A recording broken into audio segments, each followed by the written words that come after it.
Naiz irratian, bigarren kafea.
Egunon guztioi eta ongi etorri bigarren kafera. Ez dugu beroarekin matraka eman nahi, baina San Juan bezpera berezi izango da gaurkoa, hori zalantzarik gabe, hainbat herritan sua bertan bera utzi dute. Sute arriskuagatiko alarma gorriak San Juan bezperako sua kolokan jarri ditu Euskal Herriko txeko askotan. Ulergarria, baina tristea noski, hori baita gaurko ohitura edatuena. Antzinako garaitik heldu da barrena garbitzeko beharra eta ohitura txarrak baztertzekoa. Txarroiek denak sutan erretzea izan da ohitura eta San Juan bezperan pizten diren suak aproposak dira horretarako. Bidean aurrera egin, negarrez bizi direnen irrifarrea ikusi, zeruko dei grisen artean argizpi berriak ikusi. Ta zuretzat udarako gau luzeak abestionen akordea, ta zuretzat Euskal Herriko gailurrak zutik gaudenaren seinalea.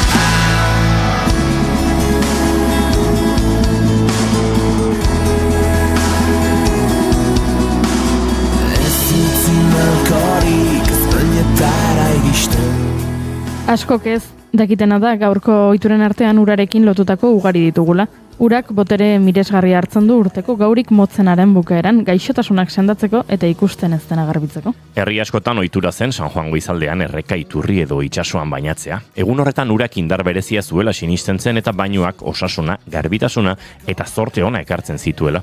Kostaldeko herrietan, batez ere Lapurdin eta Bizkaiko zenbat tokitan, San Juan goizaldeko itsasoko bainuak zorte onaren eta babesaren ikurri izan dira. Itsasoak urteko gaitzak eta zoritxarrak eramaten zituela sinesten zen. Egunak luze eta urteak laburtzen aukeratu zeri heldu erori arte.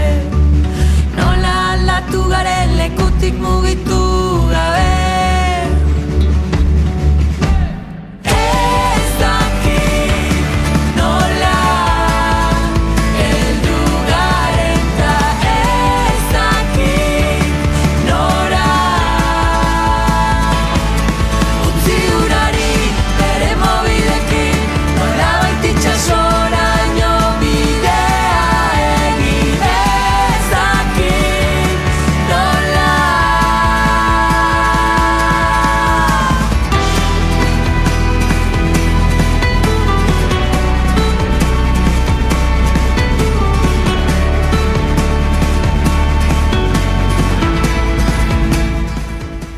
Neska gazten artean oso zabaldua izan zen San Juan goizean aurpegia ihintzaz edo iturriko ur freskoez garbitzea, edertasuna eta gaztetasuna mantentzeko. Ohitura hau Europako osoko solstizio errituekin oso lotuta omen dago. Hori bai, skincare ona. Zarazko tradizioaren arabera San Juan egun sentien Santa Marinako iturritik hartutako urak azaleko gaitzak sendatzen zituen, sarna, mingorria eta antzekoak, jendeak goiz-goizetik joaten zen ura hartzera edo aurpegia garbitzera. Uraren inguruko tradiziorik ospetsuenetako bat San Juan Xarrekoa da. San Juan Xar igantzi eta arantza artean dago eta diotenez bertako iturburutik ateratzen den urak sendatzeko ahalmena du. 3 iturrietatik edan behar omen da urte osoan eztulik ez izateko. Ohiturak dio gainera zapi busti batekin igurtziz gero larruazaleko arazoak sendatzen direla eta errekan oinu txikibiltzak gaitzetatik libratzen duela.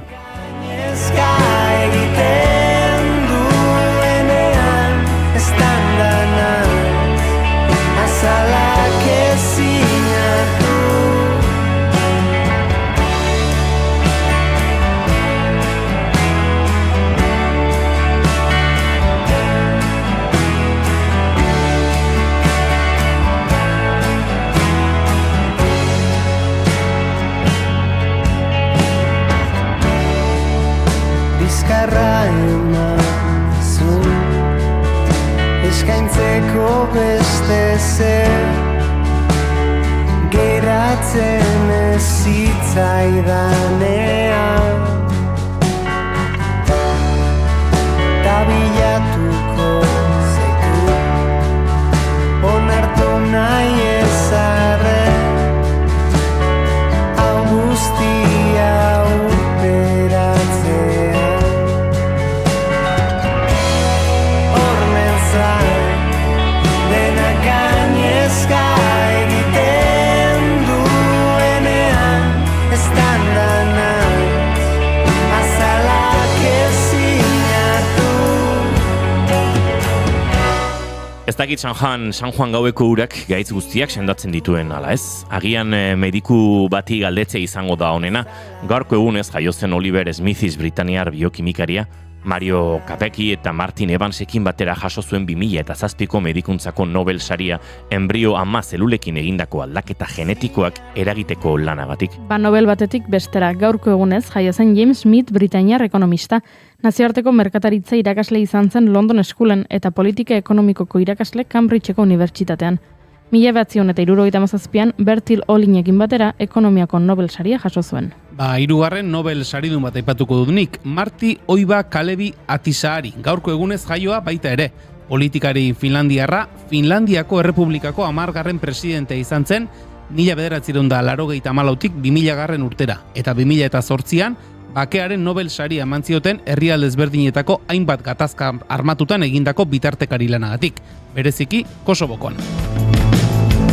Oh, I went to play a show, had my life in check, I was on a roll,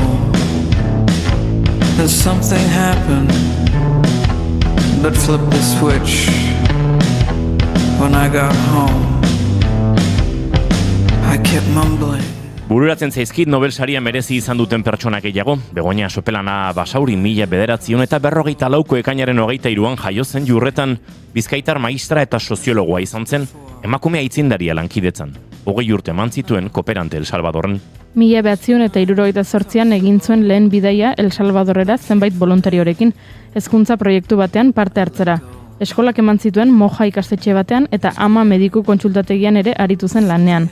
2 urtez voluntariotzan jardun ondoren Jurretara itzuli eta soziologia ikasketak egin zituen. El Salvadorreko esperientziark arrasto sakona utzi zion eta 1977an Fe y Alegria gobernuzkanpoko erakundean eman zuen izena biztanle marginatuentzako eskola antolatzeko asmoz. Erakundeak eskatuta, Boliviara joan zen Andeetako paraje hartan martxan zeuden herri irrati eskolak ikusi eta aztertzera ea El Salvadorren bideragarri izan zitezken ikusteko.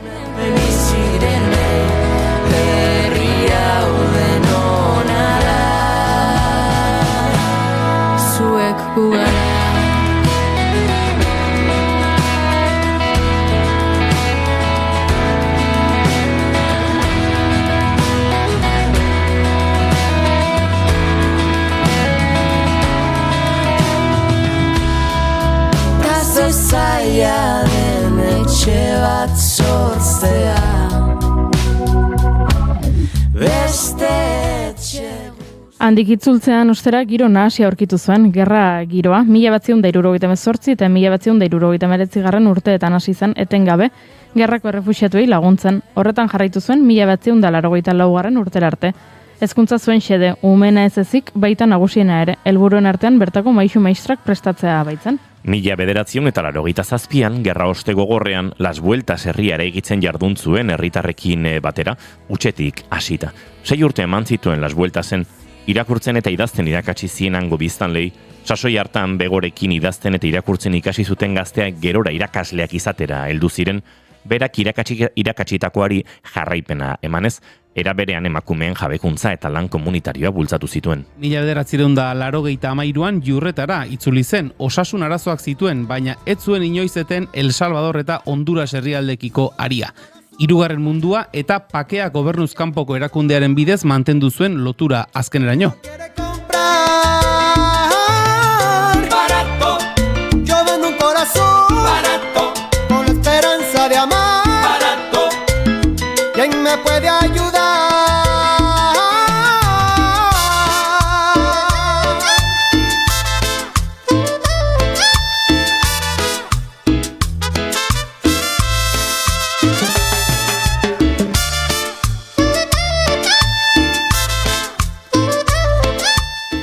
Musikaren Nobel saria existituko balitz, hortarako ere izen batzuk baditut. Gaurko egunez 1929an jaio zen June Carter Cash. Jaiotzako izena Valerie June Carter. Estatubatuar abeslari, egile abeslari, musikari eta aktorea izan zen. Carter Family taldeko kidea eta Johnny Cashen bigarren emaztea. Gitarra, banjoa, ahosoinua eta autoarpa jotzen zituen. Nobela ez, baina 5 Grammy bai irabazi zituen. Nik beste estilo batera joko dut. Elsa da Constanza Soares Rio de Janeiro jaio zen 1930ko ekainaren 23an. Brasildar samba, bossa nova eta Brasilgo herri musika abeslaria zen. Eta Duffy, gaur da bere urtebetetze eguna. Amy Ann Duffy, ezagunagoa Duffy izen artistikoaz, galestar abeslaria, abestigilea eta aktorea da. 2008an estreinako estudioko diskoa argitaratu zuen Rock Ferry zenburukoa, eta urteko diskorik salduena izan zen Erresuma Batuan. Nazioartean ere, oihartzuna izan zuen lanak, 2009an pop vokal disko onenaren Grammy saria eman zioten.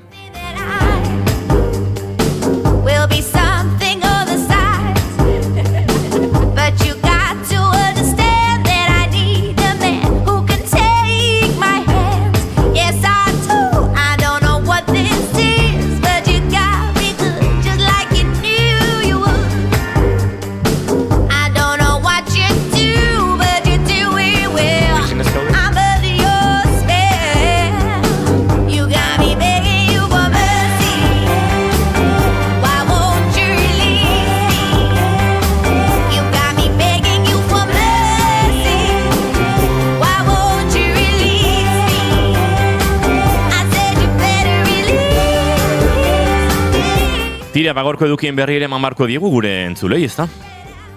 Bigarren kafeko lagun dugun indioker etorriko da, uztailaren 22an egingo den Indio Rock jaialdiaren ekitaldi berri baten xehetasunak ematera. Izortze Santin Gomezekin urteko azken zientzia eskola izango dugu, ikerketa bat minbiziaren diagnostiko eta tratamenduari buruzko albiste bana eta Amerikako Estatu Batuetako kongresu batean gertatu denaren ingurukoak izango ditugu izpide. Uztailaren 2 egingo den Basque Spotting Weekend jaialdiaz ere ariko gara.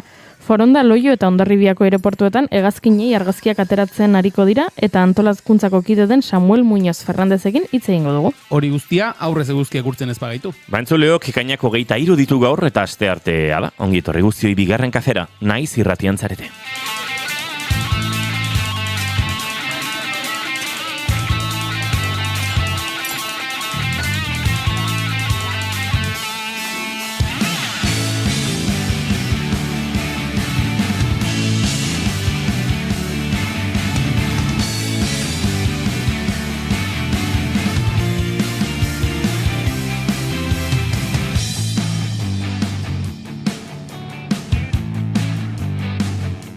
Zuekin entzuleok, Julen Goikoetxe Arbegozo, egunon. Aita zuei ere. Eta zuekin, Goiuri Ezei Zarandi, egunon. Egunon.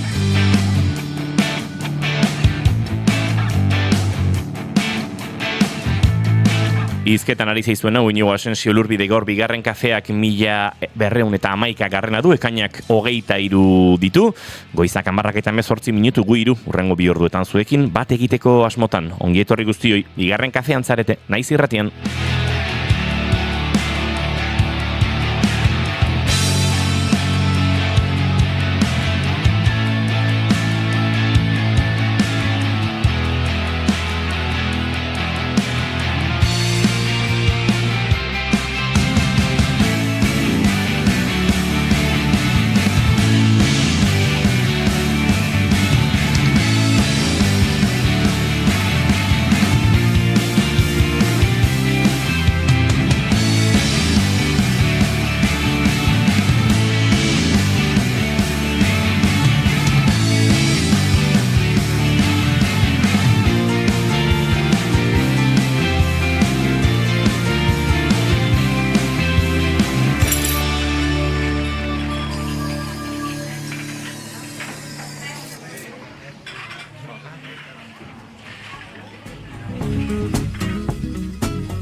just because you can. Your beauty is beyond compare, with flaming locks of auburn hair, with ivory skin and eyes of emerald green. Your smile is like a breath of spring, your voice is soft like summer rain, and I cannot compete with you.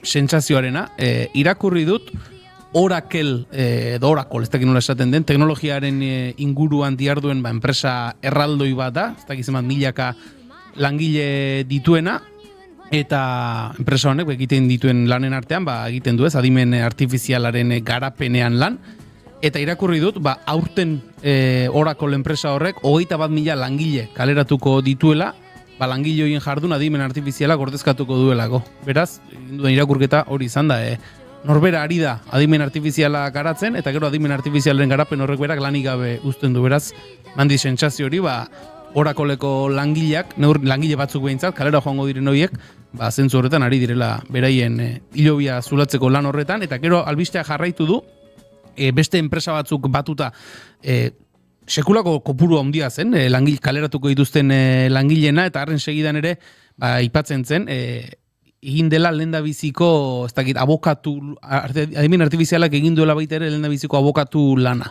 Pertsona batek, badagoela nonbait, bufet bat, adimen artifizialarekin zerbitzuak eskaintzen dituen, adimen artifizialarekin lan egiten duena, eta, zuk zure kasuaren berri ematen diozu adimen artifizialari, eta gero, epaiketan, ezur haragizko abokatu batek egiten du zure defentsa hori, baina berak ez du ezer prestatzen. Berak egiten duena da, adimen artifizialak prestatu dion defentsa edo kasuaren inguruko defentsa hori, berak epaitegian plazaratu besterik ez du egiten, eta neurri batean, ez da egite, bizkarrezurrean otzikara puntu bat ere eman didaten albisteak izan dira. Zuk uste duzu adimen artifizialak zure lana ordezkatu dezakela? Akaso noiz bait ordezkatu dezake, baina ni hilda gero izan dadila. Ados.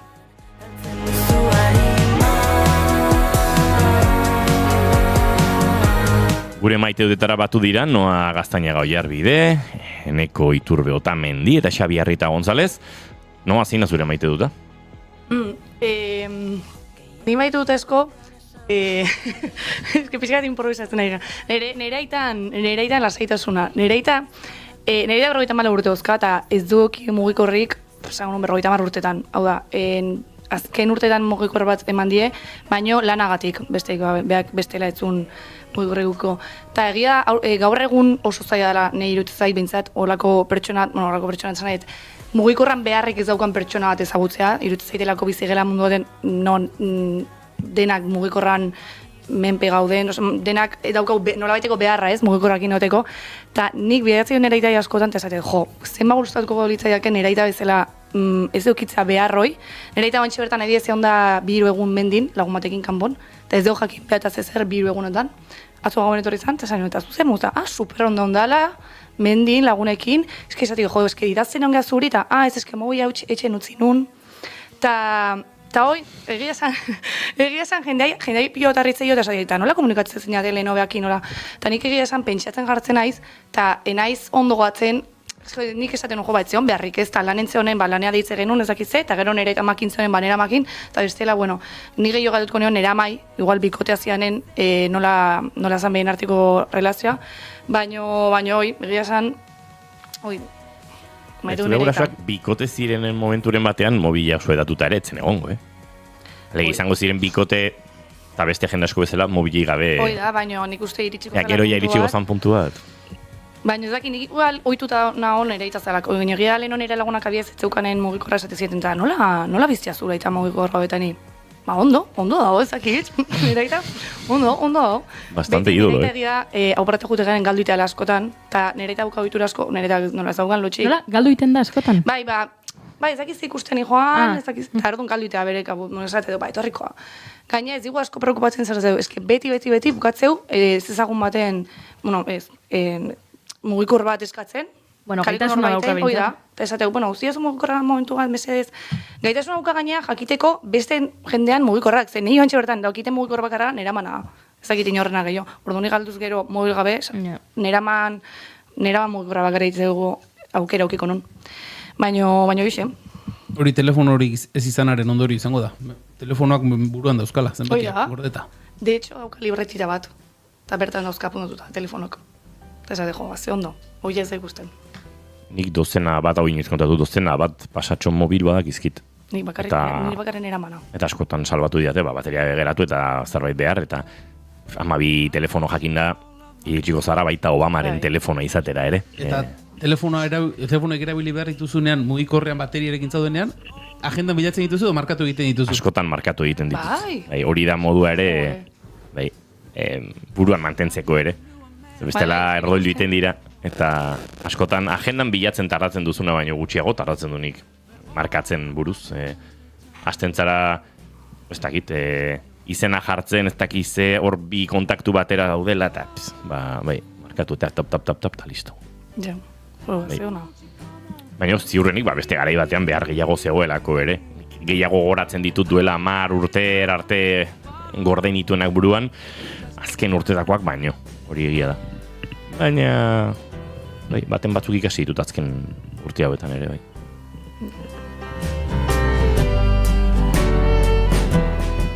Eneko Iturbetamendi, zein da zure maite duta? Bira, nire maite duta. Hostia, oi arpegia. Arpegia, zeba? Improvisazio usainaren arpegia duzu. Bueno, nire maite dut guztik bezala. Bai, egia esan. Ez, baina nire maite duta da eztabaidatzea. Gustatzen zait eztabaidatzea, beti ere, errespetuz egiten danen, eta bortizkeriara jo gabe, noski. Gustatzen zait, adibidez, gure kuadrian, ia egunero, barkatu, eztabaidatzen ari gara, ez dakit zergatik garen oraindik kuadria egia esan. Zein izan da zuen azken eztabaiden top 3?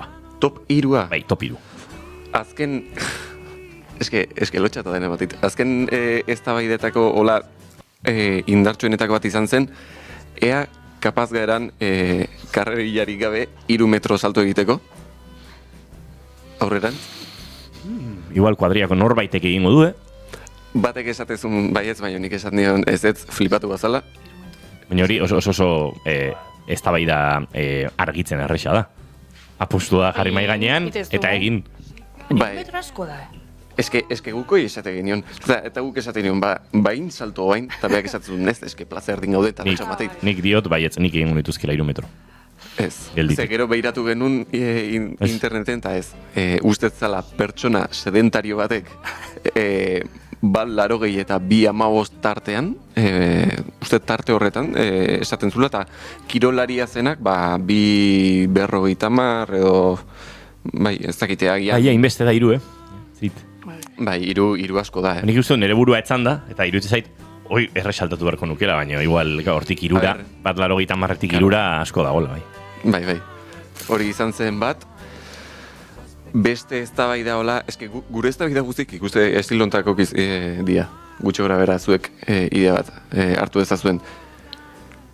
Beste eztabaida bat, eske bentsetzegi guatzen, Bai, estilortako eztabaida gehiago. Gure kuadrian genuen batea izaskun da hemen entzuleok, Tolosatik Uzturremendi iruntz dagoen Ibarra herriaren auzo bat, eta Ibarra herriarena da izaskun, ez da? Bai. Eta bertan kroketak beti izan dira oso famatuak. Eta horren nire kuadria batek zioen, horrentxe du daukat, 50 edo 100 ziren, 50 izango zela, edo, ez dakit. Kolpetik jantzitzakeenak. Beti bili ginen espekulatzen horrekin, eta iniz ezken nuen argitu, eta nire kuadriako ura hiltzen, eta ez dugu argituko, Baina beti izan da pixkate gure eztabaida iturri. Edo zin zalantza sortzen danean edo, bai, zea, 50 kroita jango dituk eta pixketola. Bueno, Xabi, hemen zerbait dauka esateko, Xabik. Guk ere eztabaida bioki dugu, Eta? Ta noiz baiten egon gehaitekotan. Baina ez egin. Ez dugu. Nahi gaina irutzea gero, zertako, nazkatu itezea. Gero, berez kroketa horiek jartzen bat. Gero ez dituzu jajan nahi kroketa. Ez da 50, egunez. Ez que un asko da. Una astakeri bada. Kontua da, ez dakibula neurtzen. Esango juri? Kroketa horiek potoloak dira, eta...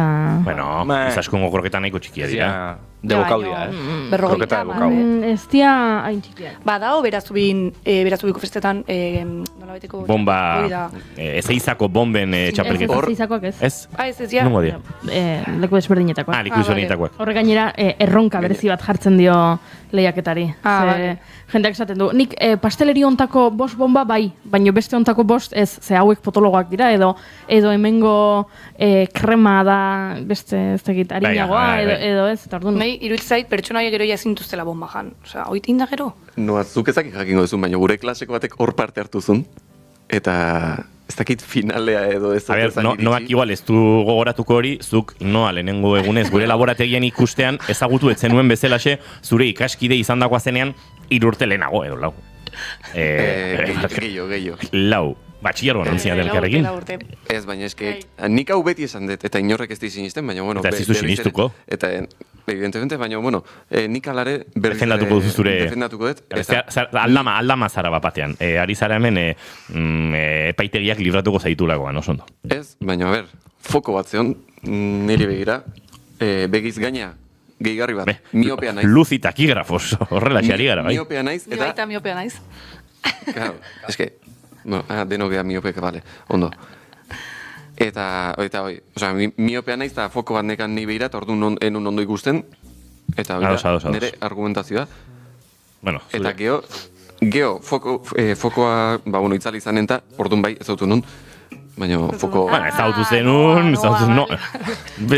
ez autu zenun ere nahiko gaitasun sozial justukoarekin, Bueno, baina nire gaitasun sozialak horrelako dira. Ez, nik esan honen alde asko aldatu naizela, ordu nintzen zer gertatzen. Barkatzeiot. Iraganeko noak ez zuken eneko barkatuko. Oain bai, ja, aldatu naiz. Xabi, zure maite duta zein da? Nire maite duta. Kontua da, kuadria egun bertan, kuadriako batek biziketan asko ibiltzeanak kebranta hueso sazokan, martxa txirindularitza bat, urte guztia sakrifikatu du, igual parranda gutxigota etortzen, bazkari eta farita bai gutxigo etorri da, eta zoritxarrez, azkeneko 2 astetan, pare bat eroriko eukiditu, azken astean, 2 eskuetan, zauriak eta zuloak eukiditu, belaunetik ere gaizki ibili da, eta azkeneko egunetan, tripatik ere, ez dakit, janaria ez zitzaion sartzen, gelak eta botaka eragiten zioten, hala ere, aitarekin kotxe hartu eta han lehenengo marra hortan azaldu zen, eta behin guk pentsatze genuela dena ondo zijoala, 100 kilometro, 110 kilometro inondoren, esan belaunak esan zuen oso potolduta zoka, dena inflamatuta, tripa ere komunetik pasa beharra izan zula, botak gaitezulako, eta egia esan atzo Instagramen edo jarri zuela testillo bat argazki batekin, urte beteia bizikletan ibili ondoren euritan gogo gabe 7-8 orduko entrenamendu batzuk baita iten, igual pena bat eman zigun kuadriako, azkenen bakigu beak asko sufritu dula, guk bitarten parrandan taulago den afaritat, eta beak afarita bai azaldu, baina gero etxea jun beharra zeukan, eta azkeneko astetan bakigu gaizki pasa dula, eta orduan bai gure bai peni eman zigun alde honetikan, kuadriaguna ere galdu, egun guztia denok bateragoen bitartean behan zegoen, eta behin karrera utzi zula, ezin izan zuen bere kabuz kotxa jetxi, eta atxaldeko 4etan hemen Tolosan, eta igual atxaldeko 8etan nola jatu zen, eta behin hor berandu aiota ezan gukinen. Hemendik, besarka batez zure lagunari, grazia asko egin dit, Xabirentzat sakrifizio handiena ezin izan du gurekin parandan atera, esan duela 3 aldiz. Ez tipuak astean 6 egun seriak egiten pasadituela urkizuko antenara igotzen, ez, parrandatara ezin izan du etorri. Gauza seriak bere kabuz aldituen, gero bai, kasua da bizikletan beti ia beti nekin atera dala, o bintzat entramendu isoa ezokala, ni berakin joten nintzen aldun modun, baina gero igual sakrizio gehiena parranda dira. Igual, kuadriako gehi zeatera, parrandan atera, ez dakit noa junko autobusa antolatu, eta beak etxean gehatu barzun, eta afaritare ezin zuen etorri, o etortze zanen bere zeakin etortzen, bere janariakin, eta gu bitartzen kriston nafari einten. Ja, bizitza. Oia, hemendik aurre esan du, udaran aldapa gora gutzi eta den aldapa gora joango zaiola. Parranda guztiak zapalduko ditula. Ba, hautsa Xabiren maite duta, eta oraindik Goiuri eta Biona falta da. Goiuri zena zure maite duta? Nire maite duta da gaur goizean hemen gertatu den gauza bat. Ze ari ginen hemen jota fuego lanean, eta noak ipatu du, gauza batengatik. Batzutan pena ematen dio dela nik. Eta orduan batzutan sentitzen dula ni besarkatzeko gogoa. Eta orduan, hori izan du. Hori noaren ahotan asko da, ze garbi utzi diguen baino gehiagotan, berak besarkadak ez dituela jaso nahi. Txaron. Orduan, baizke, pena ematen diazu batzutan, da orduan besarkatu egin nahi zintuzket, esan du. Eta orduan, ez dakit Imanolek, eneko Xabik zegin norbaitek esan du, besarka zazu. Eta orduan noak esan du azkar batean, baina orain ez du behar besarkadarik, Eta orduan, izan da, oso, nola esango dugu, emozionalki gora beratxua, une hori. Ze izan da pasagara, nik besarka bat eman nahi dizutetik, orain ez duzu besarka da behar. Eta orduan, berak erabaki du nik... Zan potentzialidadea erdigunean zegoena. Nik ez nuela besarka da behar, eta orduan ez ninduela besarkatuko, baina berak ni besarkatzeko gogoa du, baina nik ez nuen besarkadoren behar, berak erabaki hori, eta orduan, besarkadari gabe geratu naiz, baina, esan bezala, hortxe dago, airean dago, besarkada baten aukera. Besarkada pendiente bat da. Bai. Nik esan izut, behar dezunen, esateko. Baina nik erabaki ezaket noiz behar dudan, zuk erabakiko ezo. Beharra bukat. Vale, oso ondo. Hori zen ere maite dut. Muy bien, ¿qué hago aquí? Mirando atrás no soy feliz. Cantarte así no va a servir. Merina Grisen mejor ari gara entzuten kantu puxka hause. Eta hemen gure txatean hainbat eta hainbat mezu. Jasta egunon Inigoren kamiseta eharra, alkandora bada, gorka, baina bai, ados, eskerrik asko. Dantza 30. Ez da gitu 30 gaur egun ja, ona otxarra den egia esan. Nire maite duta da, atzo Jose Mari Iparragirre institutuko ikaslek gerrari buruzko antzerkia sortu eta erakutsi zutela. Hainbat lekutan izan dira. Eta atzo 2 emanaldi egin zituzten urretxun. Aber Indiokerrek ze kamiseta daraman gaur egun, ondio Indiokerrek gaztiak. Indioker nere kroketa ere jan, diote hemendik. Gaur indio zuenan edukiko duzue dio Indiokerrek. Indioker guk deitzen diogu bere Twitch profilari horrela ditu ziolako, baina indio lagunentzat. Beraz, zituenetik neronek idatzi beharko dut, nahiarak bakarrik utzi nau eta. Ados, ez dut ulertzen esaldi hau ondo, Indioker? Zu hona zatoz, bai, gaur indio zuzenean, baina... Nahiara ari da idazten. Nahiara, kaixo, jo... Esan ez, nola, gaur indio hona datorren, txatean bera dagoela. Eskerrak izulpen egiteko zauden, zen espesito nago. Bero honek ez dit neuronak oso piztuta izate albidetzen, Nahiara. Bale, gaur indio zuzenan izango duzu, beraz zituenetik Nahiarak idatzi digu, bakarrik utzi duelako. Nahiara, animo egunarekin, eta hori, eskerrik asko Goiuri dio Nahiarak, bai, hoixe. Nik ez dut maite... bada zerbait askotan hitz egiten duguna eta garatzen duguna gure bizitzan, baina gero ez errealitatearen momentutan askotan falta ere egiten zaiguna, eta da, ez dut maite barkatu esateko inkapazidadea duen jendearen doai falta hori. Zerbait gaizki egin edo zerbaitek norbaite mindu eta barkatu esan beharrean, isilik geratu edo gai aldatu edo, bai, edutze zaite ardura afektiboa zain beste hitz egiten dugun honetan, badela, barkamen eskaera bat ere, batzutan gutxieneko minimo denominatzaile hori, eta ez dut maite jendeak, hori, gaitasun hori, ez garatzea naiz eta teoria igual ezagutu. Eta historian ere gaurko maite dut maite dut ezan. Que no hay nada que sentir, poco te puedo pedir, tú solo guárdame en una cajita, porque quiero que seas feliz, pero que nada te sepa a mí. Entzuleok 10:40 minutu, mejor Merina Grisen kantuanekin egingo dugu hurrengo minututxua eta Laister izortze santinen eskutik, zientzia giroan murrilduko gara, hemen bigarren kafean.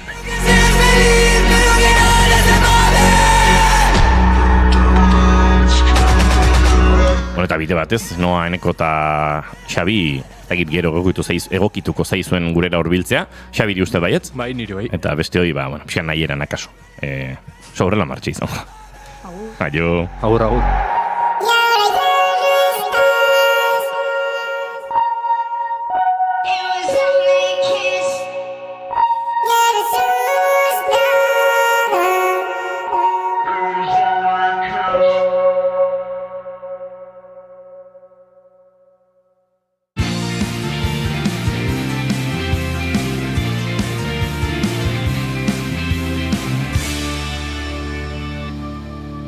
Bigarrenak ez direlako beti okerragoak, bigarren kafea. Naiz irratia, zuk nahi duzunean entzuteko aukera duzu egun osoan zehar. Bai irratia piztuta eta baita online ere. Goizean goiz hasi eta gauera arte, informazioa, musika, kultura eta beste 11 gai jorratzen ditugu zurekin. Egunon Euskal Herria. Goizeko 8 eman berriak, egunon daizula. Egunon guztia. Arratsaldean. Arratsaldeko 8 dira, ongi etorri naiz irratira. Irratia.naiz.eus webgunean sartu eta goiko banerrean agertzen den zuzenean entzun botoia sakatzen baduzu, une horretan bertan eskaintzen ari garena bertatik bertara gozatzeko aukera izango duzu. Zer zarte, kamionetan, kamioian ere musikakin eta juten diran eta bai. Ez dakit, korri pixkat ere egin beharko dugu, ze gainera Goiuri azken aldien entrenatzen ibili da eta uste dut. Denbora guztin ez du balio, kamionetan sartuta. Ilusio guztizenak animatzen diteu korrika egitea. Ondo izan. Joaten zaren lekura joan da, eraman ezazu naiz irratia zurekin. Aizu, baltzenekien oraindik ere hipoteka gastuak erreklamatu daitezkeela? Etxe bizitza bat erosteko hipoteka bat sinatu bazenuen 1995ko urtarrila eta 2019ko ekainaren artean, jar zaitez gurekin harremanetan eta erreklamatu alizateko behar duzun dokumentazioa zein den esango dizugu. Informa zaitez, konpromisorik gabe. Emma abokatuak, 611 411 868.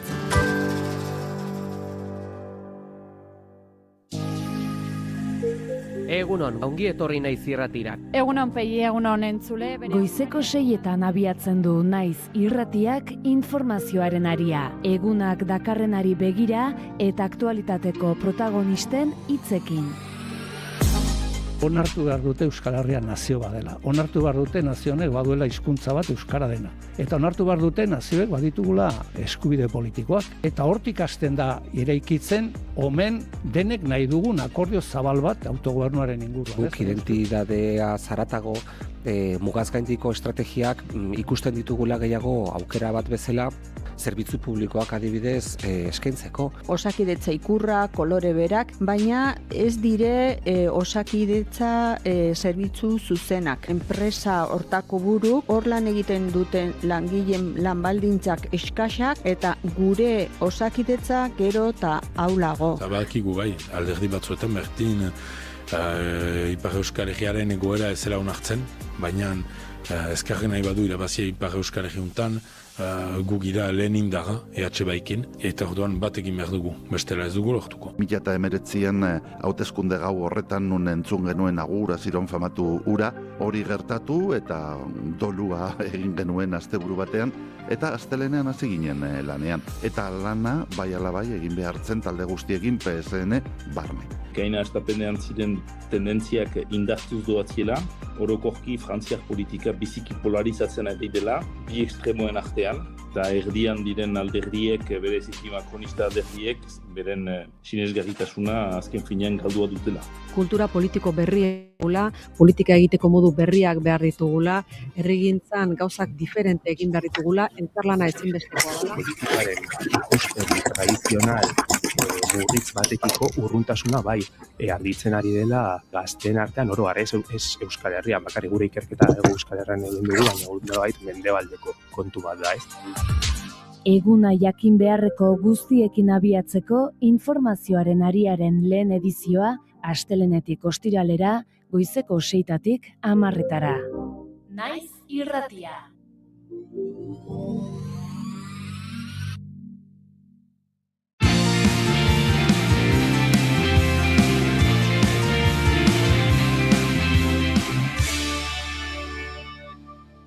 Bigarrenak ez direlako beti okerragoak, bigarren kafea. Ours is the power, and now is the time. This is the hour, the power of time. Ours is the power, and now is the time. This is the hour, the power of time. Light as Ikasturteko azken zientzia saioa izango dugu segidan bigarren kafean. Izortze Santin Gomez gure irakasle partikularrak ikerketa bat. Minbiziaren diagnostikoarekin eta tratamenduarekin loturiko albiste bana, eta Ameriketako Estatu Batuetako kongresu batean izan den gertaera bat ekarri dizkigu gaurkorako.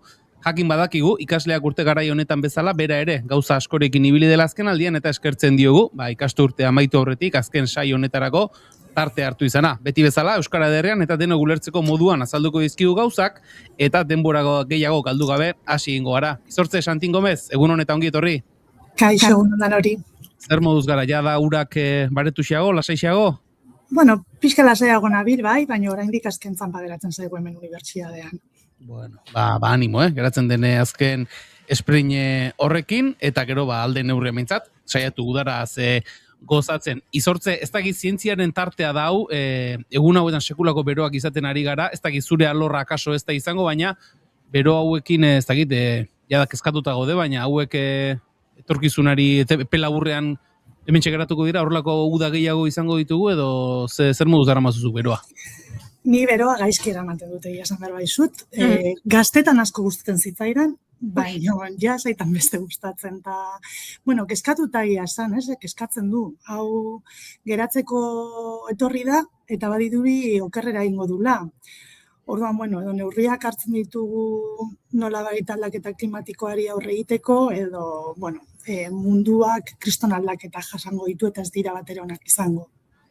Zalantza izpiri gabe, eta orain ikusten ari garenarekin behintzat, baikorrek izateko motiboak ere, ez dut uste, oraingoz behintzat badauzkagunik. Izortze, aipatu dugu, nolabait ere 4 puntu edo 4 gai proposatu dizkiguzula gaurkorako, eta lehendabizikoarekin hasiko gara, ondo iruditzen bazaizu, aurretan obesitateak DNA marka epigenetikoak uzten ditu, ikerketa batek plazaratu duenez. Zuri utziko dizut aukeratzen, nahi bada nondik hasi, esan nahi dute marka epigenetikoak edo epigenetika zer den azalduz hasi, edo nahiago duzun lehendabiziki ikerketaren inguruko testu ingurua jarri, eta gero sartu epigenetikan, zu nahi duzu moduan? Nik uste azalduko dizu dela marka epigenetikoak zer den, eta horrela nik uste ikerketa hobeto ulertuko dela, bale? Ados. Orduan, marka epigenetikoak nire lankide bati entzun nion azalpen hau, eta nik uste oso erreza dela ulertzeko. Guk daukagu gure denean gure informazio genetikoa, ez? Gure DNA da liburutegi bat bezala, bai? Eta gen bakoitza izango litzateke liburutegi horretan dago liburu bat, bai? Baina jakiteko ze orrialdea ireki behar dugun, eta ze informazio iraki behar dugun liburu horietan, imaginatu post-it bat jartzen dugula orrialde horretan, ez? Marka bat bezala izango litzateke, marka epigenetiko bat izango litzateke post-it hori, eta horrek esango likuke ze liburu horren ze momentutan irakurri behar dugun, ze orrialdetan irakurri behar dugun, bai? Orduan, marka epigenetikoa dira azken finean gure denean dauden post-itak esaten digutena ze gene aktibatu behar diren eta ze gene isilarazi behar diren nolabait. Bai? Eta ez dauka zer ikusirik informazio genetiko berarekin. Ostera jartzen diren marka batzuk direlako. Bai? Ez dakit gutxi gora bera horrela ulertzen da. Bai. Oso ondo metafora ona, Liburutegiaren arabera, ulertu dugunaren arabera mintzat, tresna baliagarriak dira, ez? Bai, noski, tresna baliagarria dira, eta gainera, inguruneak kriston efektua dauka postika hauek non jartzen diren erabakitzean, bai? Genetika da, genetika horrekin jaiotzen gara, baina gero inguruneak nolabait marka horietan eragina izaten du, bai? Orduan kasu honetan zer da aztertu dutena? Umeetan obesitateak marka horietan eduki dezakeen eragina, bai? Orduan hartu dituzte umeen odol laginak nerabezaro aurretik eta nerabezaro ostean, batez ere obesitatea zeukaten umeena, eta ikusi dutena da obesitate horrek, obesitateak eragiten duen egoera metabolikoak, marka horiek agertaraztea edo desagertaraztea eragiten duela, bai? Eta marka horien agerpena edo desagertarazpena eragina duela ume horiek insulinarekiko erresistentzia garatzearekin ala ez. Bai, insulinarekiko erresistentzia ulertzeko da, zerbait garatzen dana, batez ere gero diabetesa eragin dezakeena, intsulinak egiten duena da, burmuinean, giharretan eta seinalizazio bat piztu, eta orduan, ehun horiek ez badute gaiztasun egokia intsulina hartzeko eta irakurtzeko esan dezagun, orduan diabetesa sortarazi dezake. Bai? Orduan, hor lotura bat ikusi dute, obesitatea eta intsulinarekiko erresistentziarekin, hori aldez aurretik ezaguna sana, baina ikusi dutena da, hor marka epigenetiko hauek eragina eduki dezaketela. Aurren obesitatearen inguruan, azken urteetan desente hitz egin izan da, izortze, zentzu horretan, nolabait ere ez dakit, niretzako izan da ez, kasu honetan, aurren obesitateak izan ditzaken ondorioetako bati, nolabait ere izena jartzea, esan nahi dute, entzutea marka epigenetikoak uzten dituela denean, akaso ez genuke hain ondo ulertuko, baina hori diabetesarekin edo balizko diabetes arriskuarekin lotu ezkero, gauzak horrela kontatzeak askotan esaten dena ez, gauzak kontatzeko moduak edo divulgazioak berak eragina izan dezake, da jendeak orain belarriak tenteago izan ditzake, aurren obesitatearen inguruan jada nolabait ere izena-bizenak edo jarri zizkiolako? Bai, nik uste dute horrelako ikerketak lortzen baldin badu jenderaino iristea, ez? Askotan ez da erresa, ez? Ikerketa hauek egiten dira, eta jendeak ez du hien berri, ez? Baina iristen baldin badian, nik uste dut pentsarazten dietela, ez? Zenolako bizimodua daukate ume hauek, eta zenolako eragin aukiko daukaten bizimodua etorkizunean, ez? Eta ja ez da bakarrik zer gertatu daiteken, eske ja gertatzen ari dira aldaketak, marka epigenetikoetan ja gertatzen dira aldaketak etorkizunean eragin bat izango dutenak.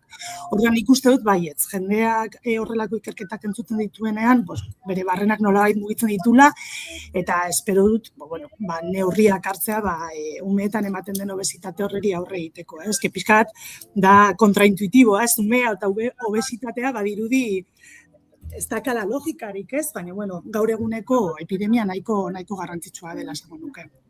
Eta zentzu horretan, askotan tarte honetan aipatu izan duguna, izortze ikerketarako baliabideak bideratzen baldin badira, ikerketak garapena izango du, eta akaso, orain diabetesarekin lotu den bezala, beste gaitz eta patologia batzuekin ere lotzeko bidea ekarri dezake, horrek ere bidea egiten badu, garapen izaten badu, beste gauza batzuk ere topatu daitezke. Izan ere marka epigenetikoak ez dira bakarrik honekin lotu, aldez aurretik beste zenbait gaixotasunekin ere lotu izan dira, ez? Ikusi da inkluso umeak amaren uteroan dagoenean, amak eramaten duen bizimodua fetoaren epigenetikan aldaketak eragin dezakeela, eta epigenetika hori gero lotzea ume horrek garatuko dituen gaixotasunekin, ez? Orduan, oso pilpilan dagoen ikerketa eremua da, eta nik uste gero eta gehiago aztertuko dela. Gertutik jarraituko dugu, aurrera begira ere, eman ditzaken edo zabal daitezken bide berrien inguruan hausnarketa egiteko, eta hemen datorren hilabetetan ere, aipatu ahal izateko, bigarren gaia, bigarrenek eta hirugarrena nolabait ere minbizia dute, ardatz modura, hoietako bat diagnostikoarekin eta bestea tratamenduarekin lotuta. 14 proteinen detekzioan oinarritutako biomarkatzaile bat aurkitu dute, biriketako minbizia diagnostikatzeko balio duena, minbizia garatu baino 5-6 urte lehenago. Lerroburua irakurrita izortze, nahiko albiste baikorra da ez, detekzioan garatzen baldin bada hori beti da positiboa. oso interesgarria, ni betik esaten duana, detekzioa eta prebentzioa izaten da hoberena tratamendua baino, ez baditugu gaixotasun horiek garatzen, edo oso goiz diagnostikatzen baditugu, prebenitzeko aukera daukagu, eta horrela ez ditugu tratatu behar, Orduan, niretzako horrelako ikerketak oso interesgarria dira osasunaren zaintzan nolabait, Hemen egin dutena izan da, hartu dituzte kohorte ezberdinetako milaka eta milaka pertsona, hartu dituzte odol-laginak, eta egin dutena izan da ikerketa proteomiko bat. Horrek zer esan nahi du, odol-laginak horiek hartu, eta ze proteina dauden begiratu. Bai?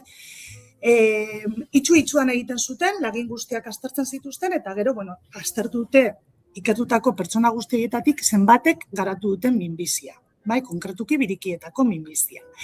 Eta hemen, adimen artifiziala erabilita, datu guztiek aztertuz, imaginatu, datu kopurua da ikaragarria, milaka pertsonetan proteoma guztia aztertzea, eta ikusi dute seinale bat dagola, minbiziarekin lotuta dagona, 14 proteinez osaturikoa. Bai, ikusi dute 14 proteinen kombinazioa daukaten pertsonak, probabilidade handiagoa dakatela birikietako minbizia garatzeko. Eta dena superinteresgarria da, seinale hau agertzen dela edo ikusi daitekela, detektatu daitekela, minbizia garatu baino 5-6 urte lehenago. Bai, hau oso interesgarria da, esan nahi duk, gure gorputzak nolabaiteko eraldaketak pairatzen ari ditula minbizia garatu baino lehen. Bai, hemen ikusi dutena da, eta hau ere oso interesgarria iruditu zait, birikietako zeluletan trantsizio egoera bat bezala gertatzen dela. Tumorala bilakatu baino lehen, trantsizio egoera batean daude, eta trantsizio egoera horretan daude zelulek dira zuzen ere proteina horiek liberatzen dituztenak. Horiek detektatu ditzazkegu eta aurreikusi pertsona batek minbizia garatuko duen ala ez. Hau zergatik da garrantzitsua, logikoki, imaginatu, prebentziorako kristolako lanabesa da. Pertsona horiek arrisku handiagoa dakate, orduan kribadoetan sartu daitezke, eta kontrolatu altzaile urtero ea minbizia garatzen duten ala ez. Baina gainera proteina horiek nondi datozen ere aztertu dutenez, ikusi dute tratamendu batzuk hobeto funtzionatu dezaketela. Orduan, prebentziorako tratamenduetarako pertsona horiek ere aukeratu daitezke. Orduan, nik uste dut oso ikerketa interesgarria dela, eta baita ere beste minbizietara eraman daitekena, ez? Gainera, aipatzen duzun hori ez, ikusten baldin bada, balizko arrisku talde horretan edo daudela 5-6 urtetik lehenago, zuk aipatzen duzun hori, jada jarraipena askozaz ere akotatuagoa edo egon daiteke, eta lehendabiziko zantzuren bat agertu orduko, askotan esaten du ez, detekzio goiztiarraren garrantzia, lehendabiziko zantzuren batea agertu orduko, jada tratamenduarekin hasi daiteke. Hori da, beti esatute hori zuk esatezunaz, minbizia alik eta goiztiarren detektatu behar dela, eta horrela pronostiko asko zobia dela, ez? Hemen lanabesa ezin hobea. Kontrol hori, gainera prebentzio tratamendua jarri daitezke, ikusi dute zitokina baten inhibitzaile batek eragin auki dezakela prebentzioan, orduan, nik uste dut emaitza oso interesgarria dela. Ez dakit, zeinen erreza izango dan klinikan implementatzea, suposatzen dut merkea ez dela izango betiko kontua, ez? Eta, hori aztertu beharko litzateke, baina printzipioz lanabesa ikaragarri interesgarria dela argi dago. Esan dugu, garrantzitsua dela detekzio goiztiar hori, diagnostikoan asmatze hori, eta, diagnostiko horretan, hain goiztiarra ez den kasuetan ere, gero tratamendua dago. Eta urrengo aztertuko dugun gaiak, tratamenduarekin du lotura. Hor jarri diguzun izen hori, badakit beste batzuten ere aipatu izan dugula, baina beti gaizki esan izan dut, beraz, zuri utziko dizute aipatzen, baina kasu honetan tratamenduaz hitz egin behar dugu, edo tratamenduaren inguruko estrategia terapeutiko bati buruz, ezta? Bai, hori da, eta kasu honetan CRISPR famatua erabili dute, hori egiteko, CRISPR-Cas teknika. Gogoratzen baduzue 2020 urtean kimika Nobel saria eraman zuen Jennifer Doudna, Emmanuel Charpentier deneko beste ikertzaile batekin, CRISPR-Cas teknikaren aplikazio biomedikoa garatzeagatik. Bai? Hemen pausu bat gehiago eman dute. Nik beti CRISPR-Cas buruz hitz egin dizuedanean, esan dizuet dela lanabes bat gure DNA editatzeko. Mostu itzatzi, bai, hor aldaketak egiteko. Kasu honetan, egiten dutena da DNA detektatu beharrean RNA detektatu. Bai? Badago gene bat, P53, igual noiz entzun duzu, esan nahiko formatua da, tumore supresore gene bat, horretan mutazio bat ematen denean, gure zelulek egiten dutena da zatitzen direnean kontrola galdu eta kontroli gabe zatitzen dira eta orduan tumoreak sortzen dira. Bai? Arazoa da, gene honetan mutazioak gertatzen direnean, farmakoen bitartez tratatzea oso zaila dela. Bai, CP53 mutatuak sortzen dituen proteina horiek ez daukate farmakoentzako lotura gune egokirik. Orduan ezin da inhibitu. Proteina hori farmakoen bitartez ezin da inhibitu. Orduan hemen ere egin dute CRISPR-Cas, beste bat, ez da Cas bederatzi da beste Cas bat, erabili, gene horrek sortzen duen RNA molekula detektatzeko, RNA molekula mutatua. Bai? Orduan, sistemak RNA mutatu hori ezagutzen duenean, zelula tumoral horren DNA apurtzen du. Bere apurtu, zatitu, eta zer gertatzen da zelula baten DNA zatitzen badugu, zelula hori hil egiten dela. Bai? Oso modu espezifikoan, zelula tumoralak, P53 mutazioak dituzten zelula tumoralak, eraizeko modu bada. Ados. Horrela kontatuta esaten duzun moduan, azkenean ezelan nekeza, ez dakit, astuna ere bai ez, zelula bate apurtzen da, eta gero egin behar duzu zati bakoitzaren azterketa, eta hor topatu behar duzu, ezagutu behar duzu, ondo gero kontra egin izateko, eta horrela, honetaz ideiarik ez daukagun ontzat, badirudiez ikerketa lan hori nekagarria, astuna esango dut, horretan dihardutenak akaso pasioz biziko dutena, baina bai, nekagarria, eta une oro beti ere gauza berria bilatzen, eta ikertzen aritu beharraren sentsazio hori ematen du, ez dakit horrela ote den, edo nola ikusten duzunzuk?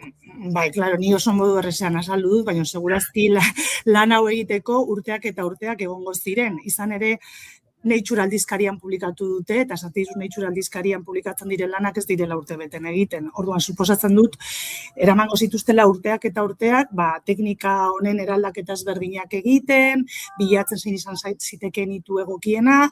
Orduan, bai, nekeza da seguro, lan handia egin dutela seguro, baina, emaitzak behitu hor daude, eta baita ere, aurrekoan bezala oso erabilgarriak izan daitezkenak. Zemen P53 genearen kontra joko luke teknika honek, baina beste tumore batzuetan implikatuta dauden beste gene mutatuen kontra egitea ere oso modu errezean egin daiteke, jabein teknika esarrita dago.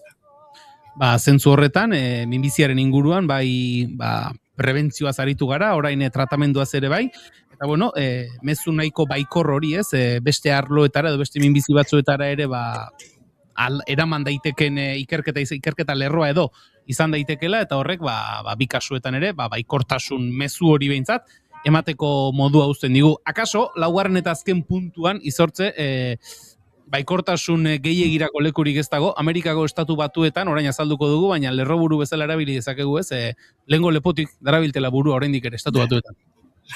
Bai, ala da, eta hontaz hitz egin dugu aurreko saioetan bai, beste adibide bat, ez? Beste adibide bat da. Badago asoziazio bat, Ameriketako diabetesaren asoziazioa. Diabetesean lan egiten dugurontzat oso asoziazio garrantzitsua da, ez? Azkenean Ameriketan dago ikerketa oso potentea da, eta urtero egiten dute kongresu bat. Bai? Aurten istilu txiki bat egon da, bidali dizuen Instagrameko estekan hori ikusten da nola polizia bidaltzen duten da dena. Kontua da, badagola diabetesker deitzen deneko aldizkariko editore bat, Steve Kahn, diabetesker gainera da Amerikako diabetesaren asoziazioaren publikazio bat, ez pentsa ajenoa denik, eta gizon honek eta beste ikertzaile batzuk idatzi zuten artikulu bat, Trumpek zientzian egiten ari dituen murrizketen kontrakoa. Finantziazioaren murrizketak, kaleratzeak egon direla, proiektuetan txegu kliniko pila bat eten dituztela, zenbait osasun neurri ebidentzia zientifikoaren kontra dijoaztenak, kritika, garrantzitsua, baina erabat logikoa, ikertzailea zaren enean. Hau diabetesker aldizkarian publikatu zuten, eta ikertzaile hau eta beste batzuk justo kongresuaren atarian, artikuloien kopia banatzen egon ziren. Bai? Orduan adak, Amerikako Diabetesaren Asoziazioak erabaki zuen hori ezin zela egin, eta polizia bidali zuen, eta hortik bota egin zituzten. Hori ez zutelako egin. Eta hor kriston izkanbila egon da, adako presidenteak dimititu du, 2027an kargu hartuko zuena dimititu du, bazkide pila baten kritikak egon dira, eta kriston izkanbila. Eta egon da gauza bat, niri graziosa iruditzen zaidana, dela Streisand efektua. Badakizu zer den Streisand efektua, nieneki? Streisand efektua da, zerbaitek, kasu honetan artikulu honek ez zuela inolako zabalkuntzarik, oso jende gutxik irakurri zuela, eta istilu hau gertatu zanetik, zabalkuntza pila bat handitu zala, eta irakurle pila bat izan ditula. Eta horrek deitzen da Streisand efektua. Gutxik irakurtzetik asko irakurtzea pasatzen danean. Orduan, gertatu zena negatiboa da, oso negatiboa da, berriro ere zientzialari eta ikerlarien kontrako jarrera erakutsi duelako, ez? Baina behitu, orain, jende gehiago irakurri du artikulua eta segurazki jende gehiago babestuko du ikertzaile hauek. Orduan, jakin dezazuela, Streisand efektua nondik datorren. Barbara Streisand, abeslaria du izpide, kontua da, guain dela urte batzuk, argazkilari batek egiten zituenak horrela bere helikopterotik argazkiak, egin omen zuen Barbara Streisanden etxearen argazki bat. Eta bere webgunean publikatu omen zuen, eta Barbara Streisandek egin zuen salatu argazkilari hau, 50 milioi dolar eskatu zizkion, baina kontua da, Barbara Streisandek salaketa hau jarri aurretik, ez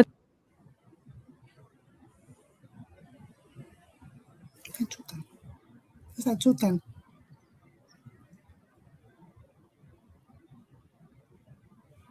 Izortzi orain entzuten gaituzu? Bai, ez dut goiururen azkenengo partea entzun. Baina entzulek entzun badute... Denek ez, streamingean ez digut entzun bai. Bueno, hori da, kontua da, argazkilari batek, Barbara Streisanden etxearen argazki bat egin zuela, bere webgunean jarri zuela, eta Barbara Streisandek salatu egin zuela argazkilari hau, eta oso haserre zegoela, eta 50 milioi eskatu zizkiola, baina kontua dela, Barbara Streisandek salaketa hau egin aurretik, argazki hau, webgunean egontzen denbora guzti horretan, soilik 6 aldiz deskargatu zela.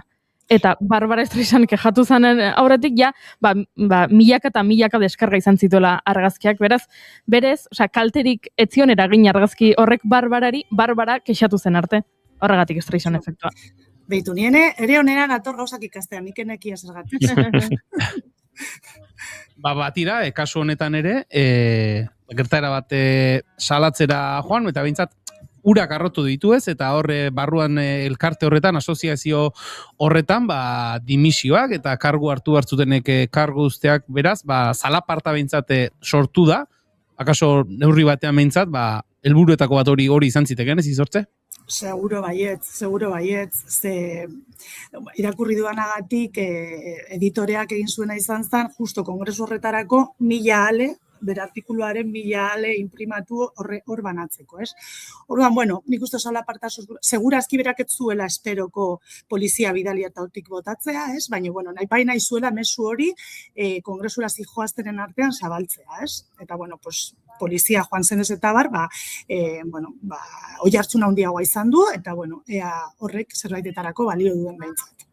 Begira, askotan, handien kontra eta erraldoien kontra keinu txikiek ez dutela zertarako balio pentsatzen dugu, edo pentsarazten digute, kasu honetan, begira, kopia batzuk banatzearen keinu utxar lorrekin, begira azkenerako, zenbaterainoko arrabotsa sortu den, eta zentzu batean beintza, kaso beste bide batzutatik jakingo ez genuen zerbait, jakitera ere iritsi gara. Izortze, esan dugu, ikasturteko azken saioa genuela gaurkoan, eskerrik asko, aurten ere guri zientziaren inguruko notizia eta ikerketak eta horrelako gauzak ekartzeagatik, alduzu neurrian udaran atxeden hartu, deskantsatu, azken asprin honekin animo, eta ondo bidean, irailetik aurrera ere izango dugu berriz ere elkarren berri. Bai, eskerrik asko zuei, oso gustora naiz, beti bezala, eta, datorren ikasturtean jarraituko dugu. Eskerrik asko Izortze, ondo pasa. Aio. Entzuleo, Gabi Lincolnen Throw It Away entzuten ari gara, arekin aritu gara azken minutuetan hortxe Izortzeren azpian nolabait abesten ari zen emakume ondia Gabi Lincoln zen eta bere Throw It Away kantuarekin. Egingo ditu urrengo bizpairu minutuak, Laister beste gai, beste helduleku batzuetara begira jarriko gara, Euskal Spotting Weekend delakoa aztertzeko aireportuen hurbiltasunetatik, argazkilaritza, saioak egingo dituztelako. Life and love it brings, so keep your hand wide open if you need anything. Throw it away, throw it away. Give your love, live your life each and every day. And keep your hand wide open, let the sun shine through, 'cause you can never lose a thing if it belongs to you.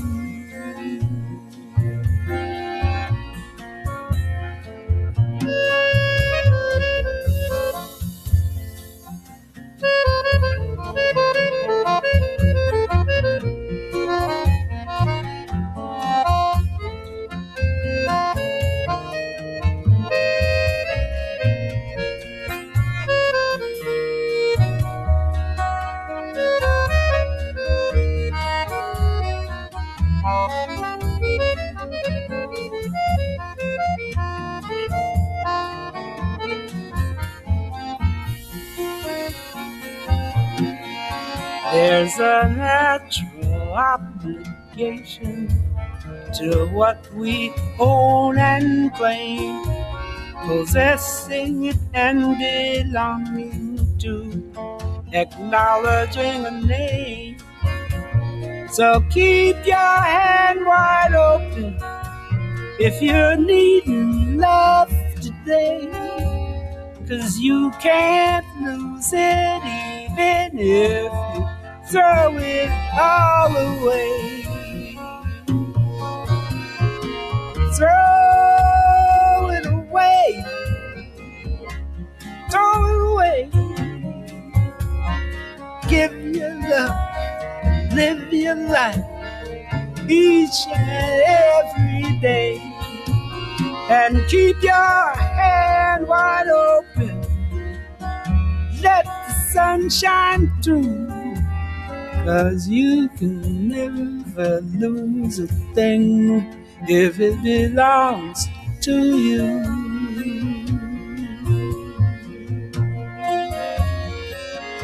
Cause you can never lose a thing if it belongs to you.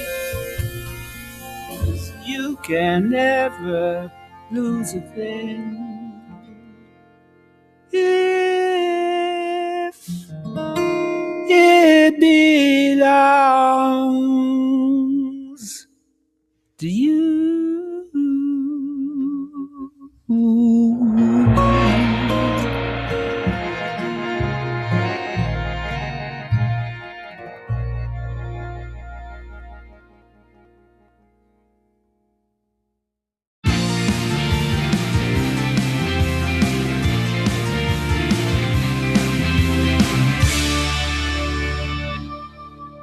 Bigarrenak ez direlako beti okerragoak, bigarren kafea. But don't be unkind, it don't mean I'm blind. Perhaps there's a thing or two I think of lying in bed. Gramofonoa, Estitxu Pinatxorekin. But there it is. Keith Emerson ekarri nahi izan dugu gaur gramofonora. 1954ko azaroaren 2an jaio zen Erresuma Batuan, eta Emerson Lake and Palmer taldeko teklatu eta abeslari gisa egindako lanagatik da ezaguna. 77an egintzun debuta The Nice taldearekin, eta 70an Emerson Lake and Palmer super taldea sortuzun. Rock sinfonikoaren erakusle nagusiak izan zirenak. Taldea 78 hemezortzian banandu zen, 82an bueltatu, azkenik 88an berriro ere desegiteko. Mino joan etorriak gora bera Emersonek taldearekin ondare musikal ikaragarria utzizun. Tragikoki, bere eskuko nerbio bateko gaitz baten ondorioz depresio sakonean sartu zen, bibeatz ezin mugitzea eragintziona, eta nonbait ezin izan zion egoerari aurre egin, eta bere buruaz bertze egintzun 2016ko martxoaren 10ean buruan tiro bat emanda Keith Emersonek. From the beginning.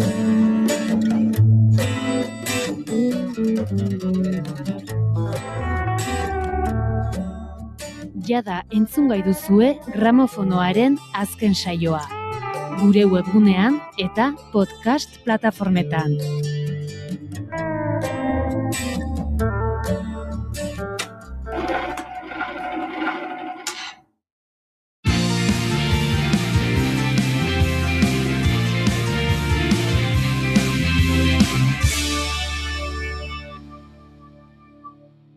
Bigarrenak ez direlako beti okerragoak, bigarren kafea.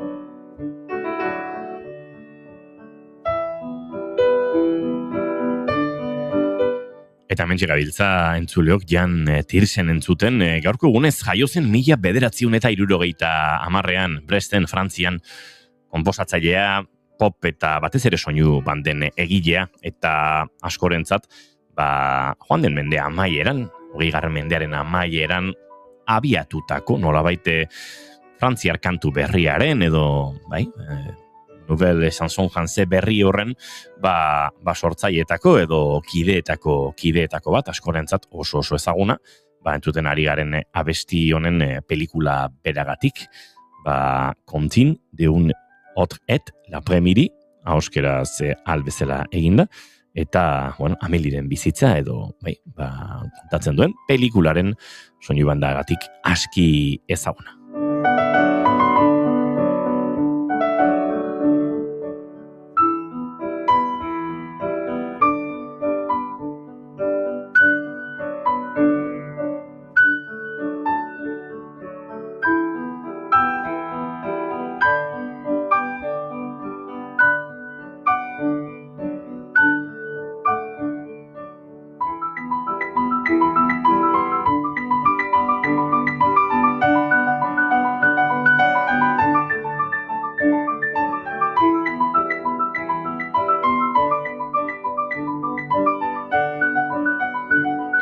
Goizeko 11 eta 17 minutu entzuleok, bagoaz aurrera.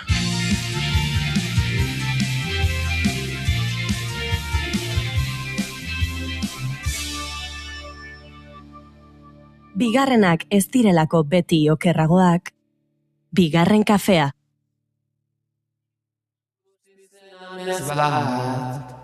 Amez bat, beti egoten nintzen, haren bizitan zai. Uztaileko lehen egunetan, Foronda, Hondarribia edo Loiuko aireportuetatik abiatuko den hegaldiren bat hartu behar baduzue, eta aireratu aurretik pista inguruan argazkilari kuadrilla bat ikusten baduzue, ez larritu. Spoterrak izango dira, edo beste modu batera esan da, hegazkinen argazkilaritzarako afizioa duen jendea. Uztailaren 2-4 margarrenez egingo dute Euskal Spotting Weekend, eta egun horietan egingo dutenaz eta oroar spottingari buruz hitz egiteko, ekimen horren antolaketan diharduen Samuel Muñoz Fernández gonbidatu dugu bigarren kafera. Samu, egun honetan ongi etorri? Ez dakit Samuke entzuten gaituen. Bai, Samu, egun hon eta ongi etorri. Orain aurikularrak piztu dituz, hori ikusi dugu. Horixe. Eta orain bai, egun honetan ongi etorri, Samu. Eskerrik asko, egunon. Samu, bere hasiko gara Basque Spotting Weekend buruz hizketan, baina gu gonbidatu guztiei elkarrizketen hasieran bi galdera egiten dizkigu eta Goiurik egingo dizkizu galdera horiek. Nik bi egingo ditut, baina bat aukeratu behar duzu erantzuteko, bakarrarekin konformatzen gara. Lehenengoa da, orain etorriko balitz, zinema zuzendari bat, eta zure bizitzari buruzko pelikula bat egingo duela esango balizu, baina ezin duela kontatu jaio zinenetik orain arteko guztia. Konta dezakela soilik etapa bat, galdera da, ze etapa aukeratuko zenuken, pelikula batean islatuta ikusteko. Hori da, lehenengo galdera. Bigarren galdera, eta esan bezala bietako bakarra aukeratu behar duzu, bigarrena da, ea nola gustatuko litzaizuken izatea zure funerala. Badakigu galderak ez direla errazak, horregatik biak botatzen ditugu, eta aukera ematen dugu bakarra erantzuteko. Bale, lehengoakin, argi. Egia da, etorkizuna da, eta guztio, eriotzara bidera goazela, baina ez dakit. Nire funerala idearik, bez. Bestea bai, eta zein edako aukeratuko nuke, argi dakat. Esango nuke, nire bigarren haurtzaroa, ni donostiarra naz jaiotzez, eta 2001an Gasteizera joan nintzen. Beraz, 8 urtekin gutxi gora bera, 16-17, nire demagun garai akademikoa, ni garai hori aukeratuko nuke. Hortxe, esan da geratu da. Samu, esan dugu, uztailaren 2-4 Euskal Spotting Weekend, 10. ekitaldia. Dena prest, nola doaz, prestaketa lanak? Badijoaz, gutxika, badijoaz. Egia da, duela biegun arte, plazaren bat kilikolo zebiltzala, baina da, danak bete dire, berreserban zeuden jendeai kontaktuan jarrirea, eta haiek presaka datu guztiak bidalin dituzte, eta oain arte, oain gehatzen zaigun gauza bakarra da, egunak iristea. Pentsatzen dut, ez dakit, aireportu inguruak, aireportuetako piste inguruiek eta askotan, ez dakit, nahiko gune restringituak edo mugatuak izaten dira, horrek berak mugatzen dizuete, akaso zuek nahiko zenukete parte hartzaile gehiago izatea, baina kopuru aldetik, ze parte hartze kopuru hitz egiten ari gara, Samu? Hiru aireportuetan, lehenan Gasteiz 15 pertsona, Hondarribin, Donostiko aireportuan gehienez 10, aurten 9, leku bat geratu da, eta Bilbon 35. Gutxi dira, gure ustez bai, ikusita zein edizioan gauden, baina haena da hemen gauzak esaten dituena eta gehiago ezin badira, ezin dira. Hori da, zezuek, egun horietan, pista inguruan bertan ibiltzen zarete, aireportuko eremu barruan bertan ibiltzen zarete. Hori da. Gure demagun abagunea urtean zehar hau da. Pentsa, egunero edo egunero honetan afizioa dakaten pertsonek aireportu inguruetan ibiltzen diala. Eta ez barruan, hau da, segurtasun maila demagun kakotxen artean islatzen duen eremua, hau da, bertan egoteko aukera ematen digute. Ja da duela, esan duan bezala, duela 10 urte, hasi izan. Eta alde handia dago, pentsatzen dut baietz, ez? Eremu barruan egonda, beste aukera batzuk, argazki egiteko beste modu batzuk, zuentzat ez dakit, horrek berak ere aireportu eremu barruan egote horrek denbora hori aprobetxatu beharrak, ez dakit, presio puntu bat ere sentitzen duzue, argazki honenak atera behar horrekin?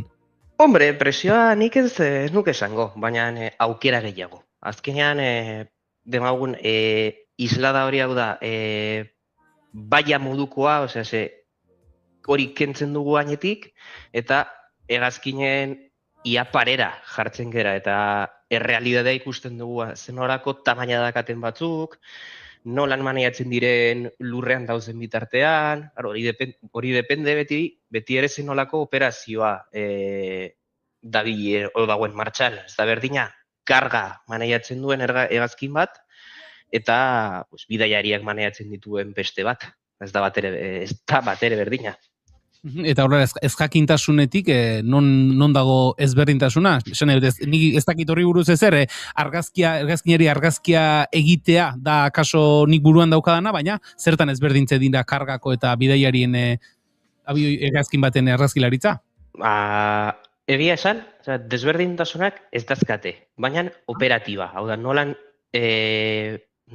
maneiatzen diren lurrean dauden bitartean. Kargako hegazkin batek, normalean edo Kutxak edo Amazoneko edo Temuko, konpainia horietan behin demagun produktu bat ez saldu baizik eta aukeratzen dugunean, erosten dugunean, normalean garraio bide honen bitartez iristen dira gure etxetara, hau da, gauez bidaiatzen dute, goizean iritsi, zentralera bidali eta hortikan ja banaketa itxen da. Hori da, normalean karga, aire kargaren helburu nagusia. Bestea, A puntutik B puntura bidaiatzea. Hau da, kasu honetan, adibidez, oporretan. Zuek oporretan baldin bazio joazte, eta hegazkinez bidaiatzen badezute, adibidez, Bilbon, demagun, zonalde honetan, bidaiari gehien dakan aireportuak, behin segurtasun guztia pasata eta hegazkinara igo, hori da eitzen dauena. A puntutik Bilbo, oporretara zoazen B puntura. Ondo da. Samo esan dugu, uztailaren 2tik 4, uztailaren 2an forondan ariko zarete gauez, uztailaren 3an Hondarribian goizez, eta uztailaren 4an Loiun arratsaldez. Eguneko ezberdinetan aritzeak ere zuen jarduna ezberdintzen du, baldintza ezberdinak dira, ez dakit, forondako kasuan akaso gauez egongo da mugimendu handiena baipatu duzun merkantzia garraio hori dela, eta zergatik egun bakoitzean eguneko ezberdin hori, leku bakoitzean? Hori da, asteko aldrebeskua Hondarribi arratsaldez izango da, eta Bilbo goizez. Hori da, desberdintasunak asko. Baina, aurreko edizioekin konparatuta, batez ere aukera hau dugu batez be Gasteizko egoera zertxobait hobetzeko. Zebain arte irailean egiten genuen Euskal Spotin wikina. Eta, klaro, irailean dagoen argi denbora edo argi kantitatea ez da berdina uztailarekin konparatuta. Eta, klaro, horrek, haenak aurrera pauso hori ematea gure partetik izugarri ona izan da. Eta, klaro, goi arratsaldeko 8:30 hurbiltzen gea, permiso guztiak eta pasatzen ditugu, eta behinan egon da, ikusita zein datetan gauden, hasieran pulsoka, kamerarekin bakarrik, atera ditzakegu argazkiak, baina gero ja badakigu tripodearen erabilpena, eta horrelako gauzak, profesional alago ingo duela gure lana hor. Batez be Gasteizen. Bestetan, Hondarribin badakigu hegazkin kantitatea ez dela oso handia. Eta bertan agian hegazkin ejekutiboren bat, ager daiteke, hau da horrelako milioika eta milioika diru balio duten hegazkin txiki horiek, adibidez, estatu batuetan asko ikusten dienak, eta horrelakoak, eta, klaro, demagun nazionalki mugitzen diren hegazkinak gero be kontuan hartuta Donostin ere duela hilabete batzuk eta hemendik gutxira bestelako hegaldi europearrak, Europara doazen bestelako hegaldiak promozionatu dituztela, eta klaro hori aireporturako nahiko albiste hona da. Gero ja, klaro, Bilbo dakagu. Bilbon goizean orain arte, izan dugun zorte txarra da, eguraldia batez ere. Klaro, irailean Euskadin gaude, eta irailean euria da nagusi. Beraz, espero dugu aurten eguraldiak errespetatzea, eta Bilbon oso hurbil egongo garen ez, klaro, plataforman bertan egongo gera, eta aukera hori izatea eguraldi honakin, ez dugu horrelako eguraldi asfixiante da itogarria nahi, baina eguraldi errespetatzen duen eguraldia izatea. Eta Eta ez hiltzea kakotxen artean hor eguzkipean momentu orotan. Beraz, aukeran erdibideko zerbait, eguraldi sanoa esaten dena eskatzen dute ordutan kanpoan aritzeko. Samu, gaur egun badaude aplikazio mordo bat, hegaldien berri, hegaldi bakoitzan noiz iritsiko den adierazten dutenak, zentzu horretan, badakizue, gutxi gora bera jaialdi egingo den egun horietan, ze gazkin mota ikusteko aukera, argazki egiteko aukera izango ote duzuen, badago horrela irrikaz espero duzuen hegazkin modeloren bat edo? Hombre, egia da aplikazioen artean bata nagusitzen dana besteen aldetik, Fly Radar 24, guztiz doakoa da, baina ordaintze aukerak ere baditu, eta klaro, depende beti ere zer nolako frikismo maila dakazun. Eta, klaro, behin frikismo hori ikusita, agian, egia esan, doako aplikazio hori bakarrikan doako modu horretan jartzen badezu, badakizu iragarkik izango dituzula, eta datuak, bai, izango dituzu, baina gutxi. Eta gero, behin aurrera junda, datu gehiago izango dituzu. Karo, horretarako dirutza pizkatxo bat utzi behar ez da asko. Nahiko merkea da, baina, klaro, ez dago guztien aukeran. Eta, karo, hegazkinen kontu, azkenean afizio honetan, eraskotako ikuspuntu ezberdinak daude. Nire kasuan adibidez, modeloen bila nabil, bai. Besteen kasuetan, matrikulazioen kontu dago, hau da. Batzuk, nire ezagutzen joan artean, batzuk kuadernotxo batekin doaz, esan ez, ostras, matrikula hau ez dut ikusi, eta argazkia ateratzen diote, behin argazkia aterata, apuntatzen dute, bere kuadernotxuan. Eta horrelako hau, kasu pilo bat daude. Ez da demagun gauza homogenea bat, baizik eta oso heterogenea. Bakoitzak bere helburu nagusia daka.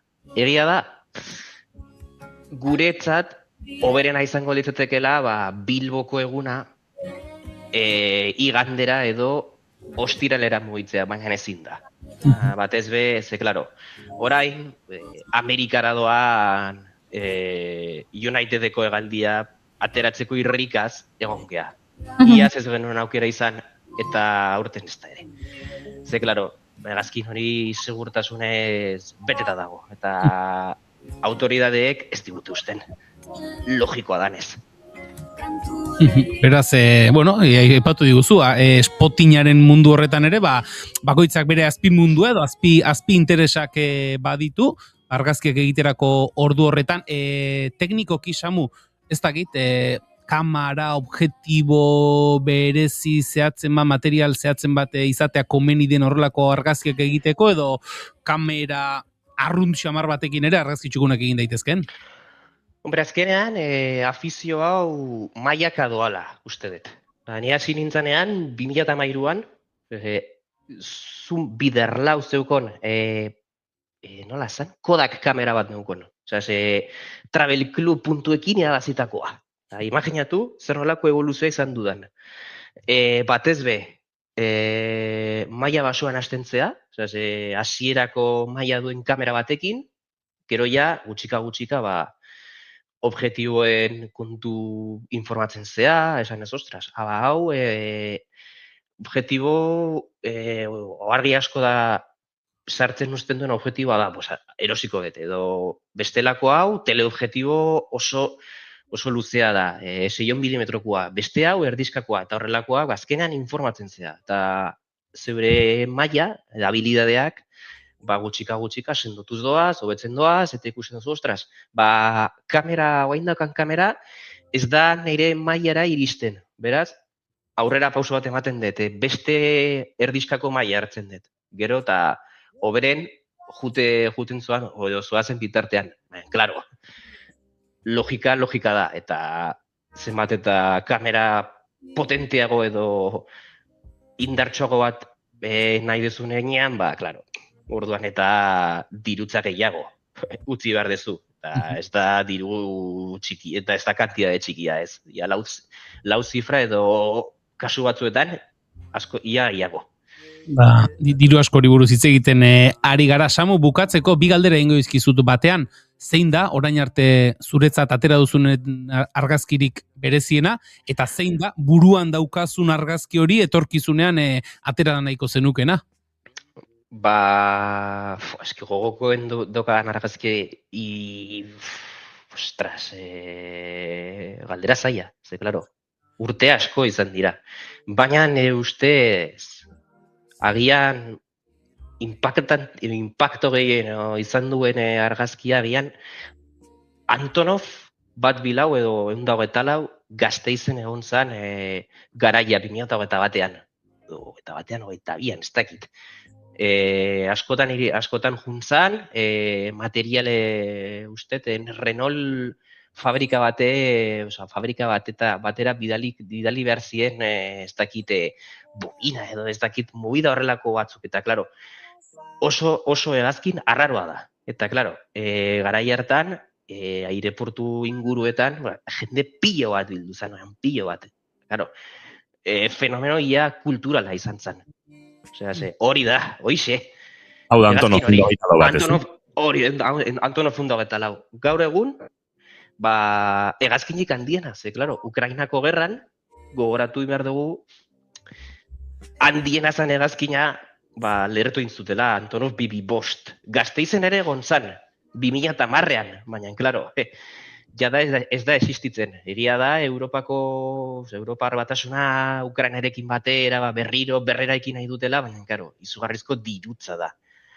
Eta, klaro, horretarako agian, urte batzuk itxarongo bargo dugu. Baina, klaro, ni hegazkin hori Gasteizen ikusi nauenean izan zen ostras. Berriro hemen dago. Noiz itzuliko da, ez dakigu, misterioa da. Eta, klaro, horretarako, itxaron egin bargo du. Eta beste galdera zein zen? Zein daukazun, atera nahiko zenuken argazkia zein den? Argi dago, nik hemen ez dakatu darik. Edo Air Force One berria, ze, klaro, duela ustete aste bat, agertu intzan Trump presidenteari indako kakotxen artean oparia, Katarreko emirrak egin zion opari berezia, hegazkin berria, Air Force One hori, edo bestela, agian, espotin aldetik aldenduta, agian, zuziriren bat, demogun Artemis hiru edo horrelako movidaren bat, atera nahiko nuke, mankara hori pizkatxoa eta apartauta dago. Eta bestelako mundu bat da ustet. Bueno, Samu, oraindik ere gaztea zara izango dituzu aukerak eta mugari behintzat aterik ez itxi balizko aukera hoiei. Eskertzen dizugu gaurkoan uztailaren 2tik 4 egingo den Euskal Spotting Weekenden ingurukoak jakinarazteagatik. Eskertzen dizugu baita ere Spottingaren mundu hau pixkanaka gure entzulei ere erakusteagatik, eta ondo joan dadila guztia, eta behin uda ostean ere, akaso, beste tartetxo bat egingo dugu, jaialdia nola joan den ikusteko, eta Spottingaren munduan gehiago sakontzen jarraitzeko. Eskerrik asko, Samu? Mila eskertzuei. Aspaldinik bilatu nituen. Entzuleo goizeko 11:28 minutu izango dira, 3 segundu barru, eta gure lagun Indioker dagoneko laborategian da. Laizter Indiorrok jaialdiaren inguruan aritu behar dugu Xabi Arritaren laguntzaz. Han berriro ikas dezakegu arnazten, atxedena behar nuen, behar dugu.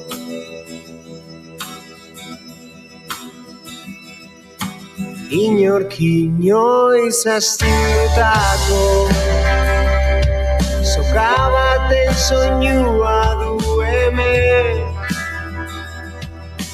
nahi genuen isiltasuna, lokanta bat ari nahi zentzuten, inoreltzen ezen leku bat aurkitu du, errepide hurbilenetik urrun. Han berriro ikas dezakegu arnazten, atxedena behar nuen, behar dugu.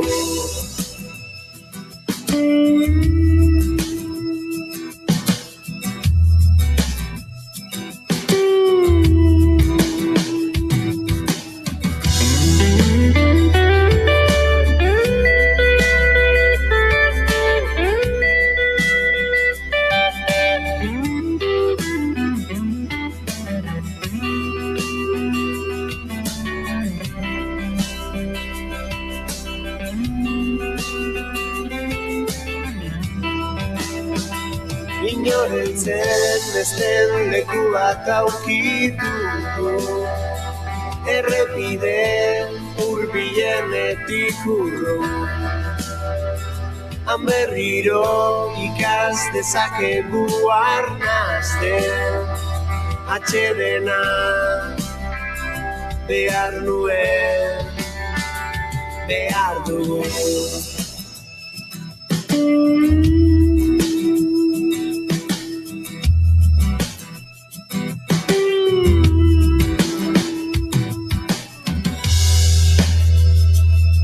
Entzuleok 11:40 minutu hemen dagoeneko gure txatean hasi dira bata eta bestea, indiokari buruzko iruzkinak egiten, hementxe indioker, ze muskulok, guapo diote, eta inigokin besarkada eharra, aupa Naiara, Naiarak dio, ez oso kamiseta elegantia eraman ba, indiorrok aurten babesle berria dauka, ez, kamisetari buruz, ze ongi, beti jatorra, Xabi eta Indioker hermanos de radio, gorka zuretzako tenak dira anai arrebak hemen. Hemen txe Peppermint Sexteten kantu honekin, egingo dugu aurrera.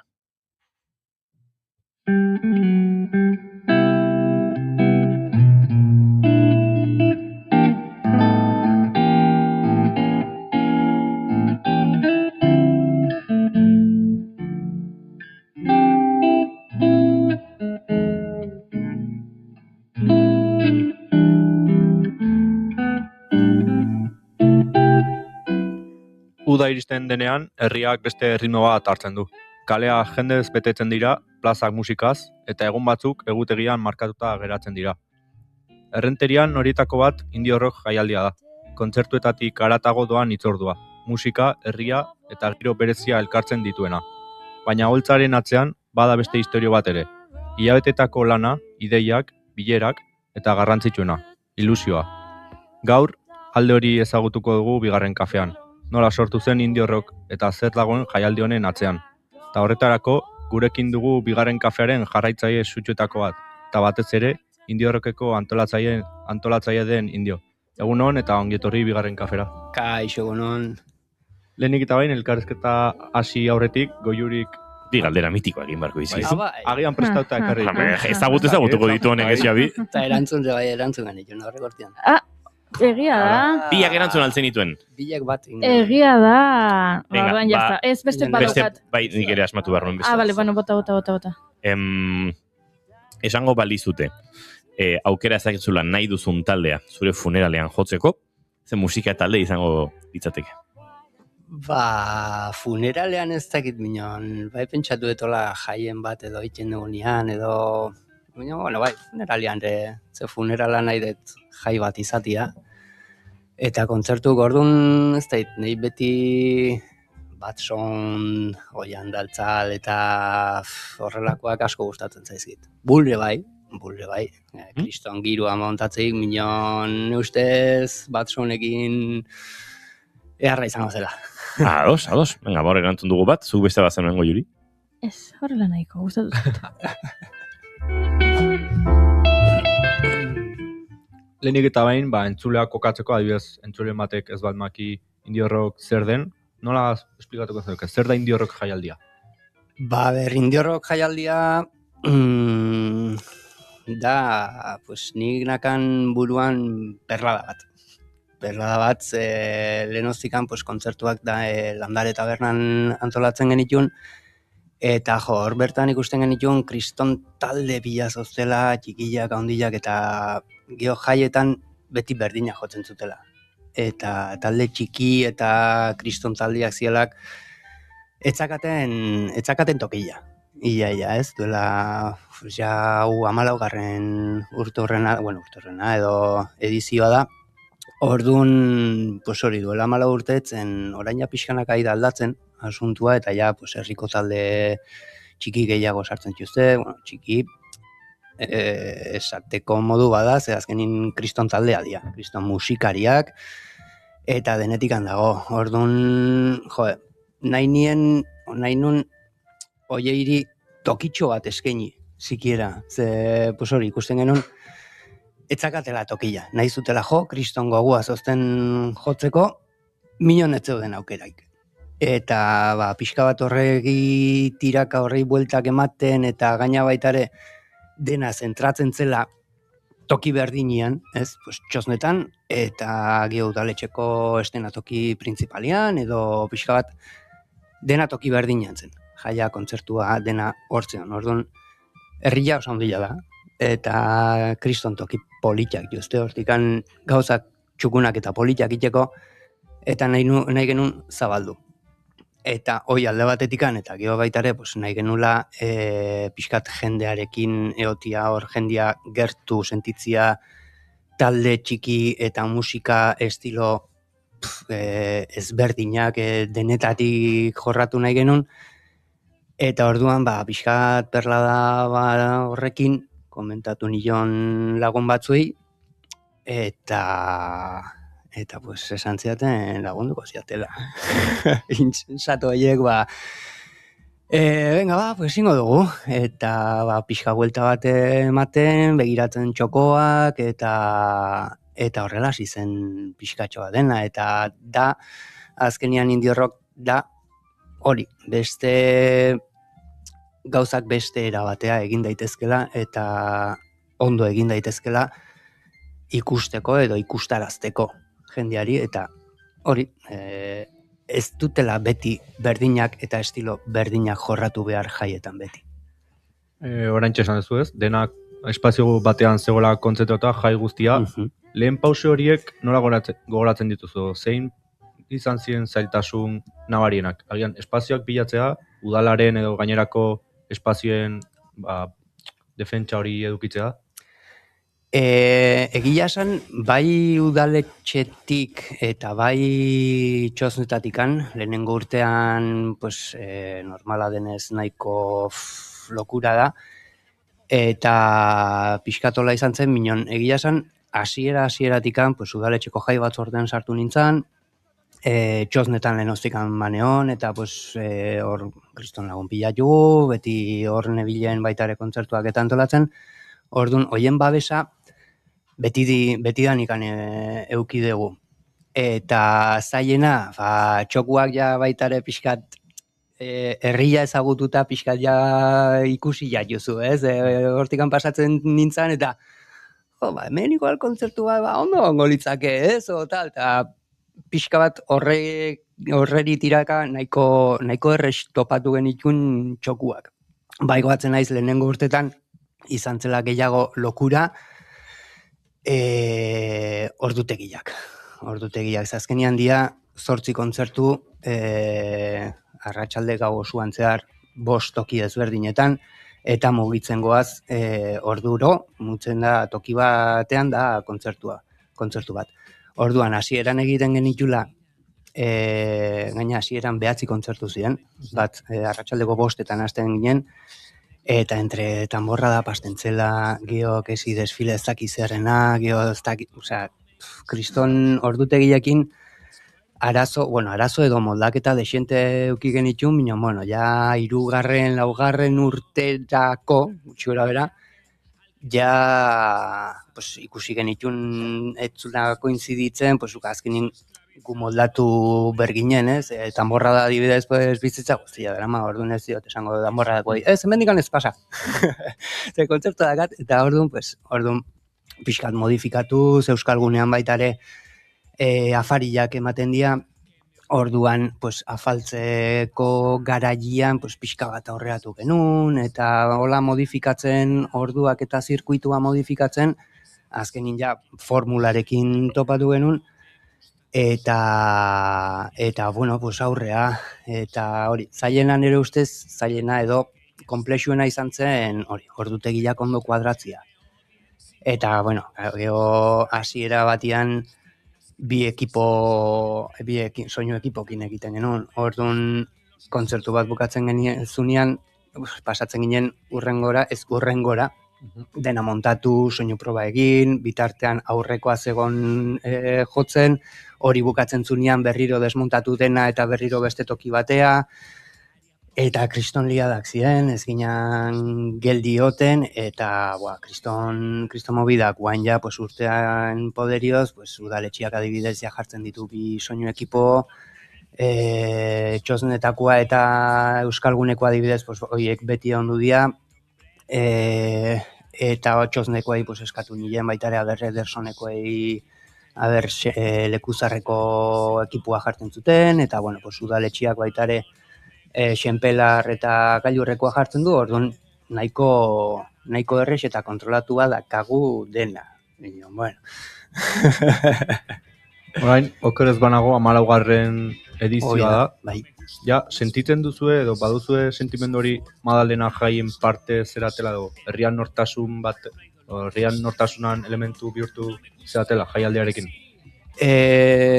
Bai, gustatzen zait pentsatzea hori, ez? Madalenetan bai hoi kontutan hartzen dela, ez? Maske parte, pues, bueno, kontutan hartzen dela eta pues, galdetzen dute eta jendia galdetzen du, eta aurten ingo zute, eta ze ingo dezute, o ze karriko dezute, orduan bai, ustez bai. Gustan las personas que nos tratan como a tontos. Errenteriako udalaz gain, taberna eta txokoko ardunarekin koordinatu behar duzute. Gaur egun lan hori nola eramaten duzute? Hasieran bilerak egiten dituzue, behin herriaren egitura edo kartelera ateratzen denean bai, bueno, azkenean daramatzagu 2-3 urte esango nuke, azkenean baitare ja hiru tabernakin hitz egiten dugu, Landare, Lekuzarra eta Gailur, eta, bueno, behaiek badakite zer dagoen, orduan urtero bezala juten naiz, eta, bueno, urterokoa, ez dakizer, eta denak oso normal hartzute, baiezkoa ematen dute segituan, eta bai, egia esan nahiko ondo tabernekin eta oso gustora, bai. Eta alderik zaina, kasu honetan ere ordutegia ere Jokoak ez dugu horraigia, herriolagunea baitare, hortxe gabiltza, zehozerri nor, edo bueno, momentuz horrela jarraitzen dugu, eta aurrea, ze azkenin nola ja, pixkat akomodatu bezala ingea ez, orduan zaila da pixkat dortikan ateratzea. Bueno, ingo du zehozer. Behin egitaraua itxita, pentsatzen dut, ja talde guztiak edo eszenatoki guztiak lotuta dituzuela, ilusio handiz itxaroten zaudela eguna, ez? Bai, ja nago irritikitan, minon ja iristeko eguna, ja nago nahi dut eguna iristea eta ja hastia en el meollo sartzia hor, benga, eta korrika hastea. Zer da zailagoa, den antolatzea edo egunari itxoitea, nervioekin ditu? Bueno, den antolatzearena azkenian esaten zaiutena nola ja 14. edizioan ja dena nahiko arituta dakagu eta nahiko berdintxua den, pues bueno, zailena bai da itxoiteaz, bueno, pues ikustezu ja hurbiltzen nahi dela, momendik angeatzen dela, eta Raider hau faita zait, ez dakizeinekin itzein berdet ez dakizeiteko, eskaleta, eta oiek badozte, bueno, gehiena itxoitea oso gaizki amatet. Eta egitara hori, aurtengo kartelerari begira, zer nabarmenduko zeuke? Ne ustez, ditut hola 3 ikusi nahi dut, 3 edo 4 ikusi nahi dutela ondo, normalian ia ezinezkoa izaten zaitela, ni biltzen naiz gune bakotxean normalian egoten da arduradun bat, eta ni biltzen naiz pixka bat denetatikan purulatzen. Ordu normalian 5 minutu edo 10 minutu ikusten txut kontzertu bakotxa eta ezin dut gozatu ez dara. Kurioso paradoja bat, 8 kontzertu antolatu eta ez ikusi ez da bat, bueno, hola izaten da. Eta hori, azkenian embarkatu nola galdera, Aurtengo gitarautik zazpimarratu daiteken. Eta kasu gitarra bari errepaso bat ere indizaiotegu. Hor arratsaldeko 6etan Migato Sam izango da nola baite kontzertuari, jaialdi ere asera emango diona. Arratsaldeko 7etan White Carters, 8etan Nice Presidente, 9etan The Eliam, horrela oskatuko da ez? The Eliam, bai. The Eliam, ez dakit. Tritones gaueko 10etan, 11etan David Duran bandarekin, 12etan Peppermint Sextet, eta goizeko ordu batetan, hortxe izango dira Dantzal Sound and Musker, nola oskatzen da, autobus magikoko abeslaia. Eta gero Little Martin Select eta Laguna. Hoi da. Nik hori gogo asko ditut ikusteko. Musker eta Dantzal urtero etortzen dira, daramatzateia urte batzuk etortzen, eta jaialdeari bukaera ematen diote txoznan bertan, txiringitua montatzen dugu hor, eta hortxe goten dira, goizeko X arte. Eta aurten naraman urte batzuk pentsatzen den nahi nitxula estenatokira igo. Eta orduan proposatu nien, eta komentatu genuen, zeozer berezia egin nahi nula, eta zeozer berezia izatea baitare behaientzako. Eta horrekin dakat kriston goguak, ze dantzariak etorriko dira, Little Martin lagun batzuekin eta etorko da, nikotinakoekin, eta bai izango da, sorpresaren batre ongo da hortikan. Kriston gogu atxut egia esan horiek ikusteko. Geo baitare iruditzen zait Migato Sam baitare politia izan daitekela, eta White Carters adibidez baitare dakat kriston goguak ikusteko, ze gaztetxo batzuk dira, bakotxa Euskal Herriko punta batetikan, musikenean elkartu ziren gaztetxo batzuk eta oso ondo egiten dute, eta bai nire ustez horiek potentiak izango dela, bai. Gero ere entzulari gogoratu behar diogu, kontzertu hauek 5 gune ezberdintan egingo direla, ez? Hoi da, dia 5 gune, 8 kontzertu totalian eta 5 gunetan. Orduro bat, gune batian, ordun horrek ez du traba jartzen ondokua molestatzen dula, edo bestia itxoin behar dula beratek bukatu arte, edo normalian saiatzen naizte puntuan hastea. Eta gero, ordu beteko margena dakate, pixka bat luzatu daitezkela, eta bai, 5 gune politia dira. Jendeari pixkat kosta egiten zaio batetik bestera iristea hasi minolen, pixkat lehentxi batea azkenekotikan, eta aurrengora jun. Beti hago denbora, ez? 5 minutu galdu batetik eta 5 tirazi bestaldetik. Hoi da, bokata bat hartu, tartian afaltzeko ere bai, eta bai, aurrea, atope. Eta gero, amaitzen joateko elkarrizketarekin, badaude, aipatu ditugu egitarauko kontzertuak, bilatzen dituzu edo, badaude ezaugarri zehatzak kontzertuetarako edo hausaz aurkeratzen dituzu edo ezagunak direlako edo? Gustatzen zait ez ezagunak izatea. Ez ezagunak esan nahi dut ez izatea betiko... Mainstream edo horien horiak. Bai. Sartzen ditugula baita ere, gustatzen zait adibidez azkeneko kontzertua txosnetan dela eta izatea potentia, jaialdiari pixkat bukaera emateko. Minon hori, gustatzen zaigu edo gustatzen zait, beste bai musika estilo eta beste talde txikiagoak edo ez ezagunak sartzea.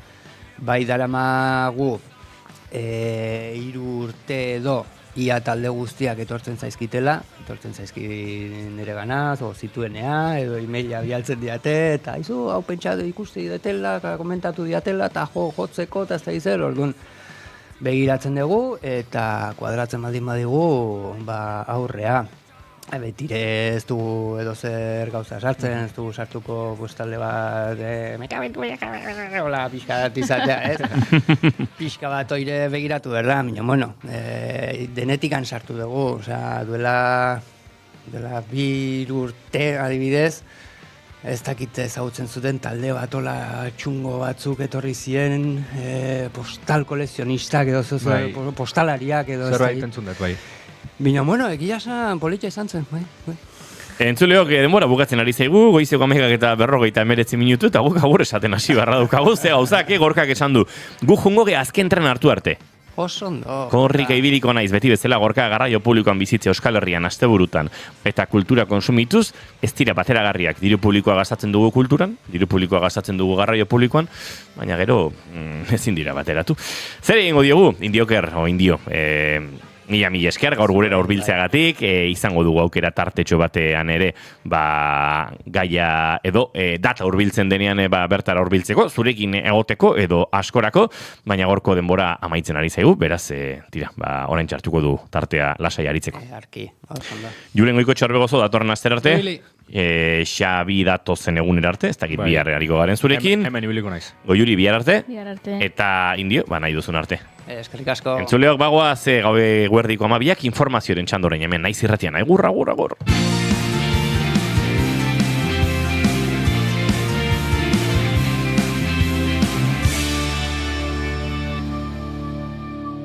Keep calm and bigarren kafea.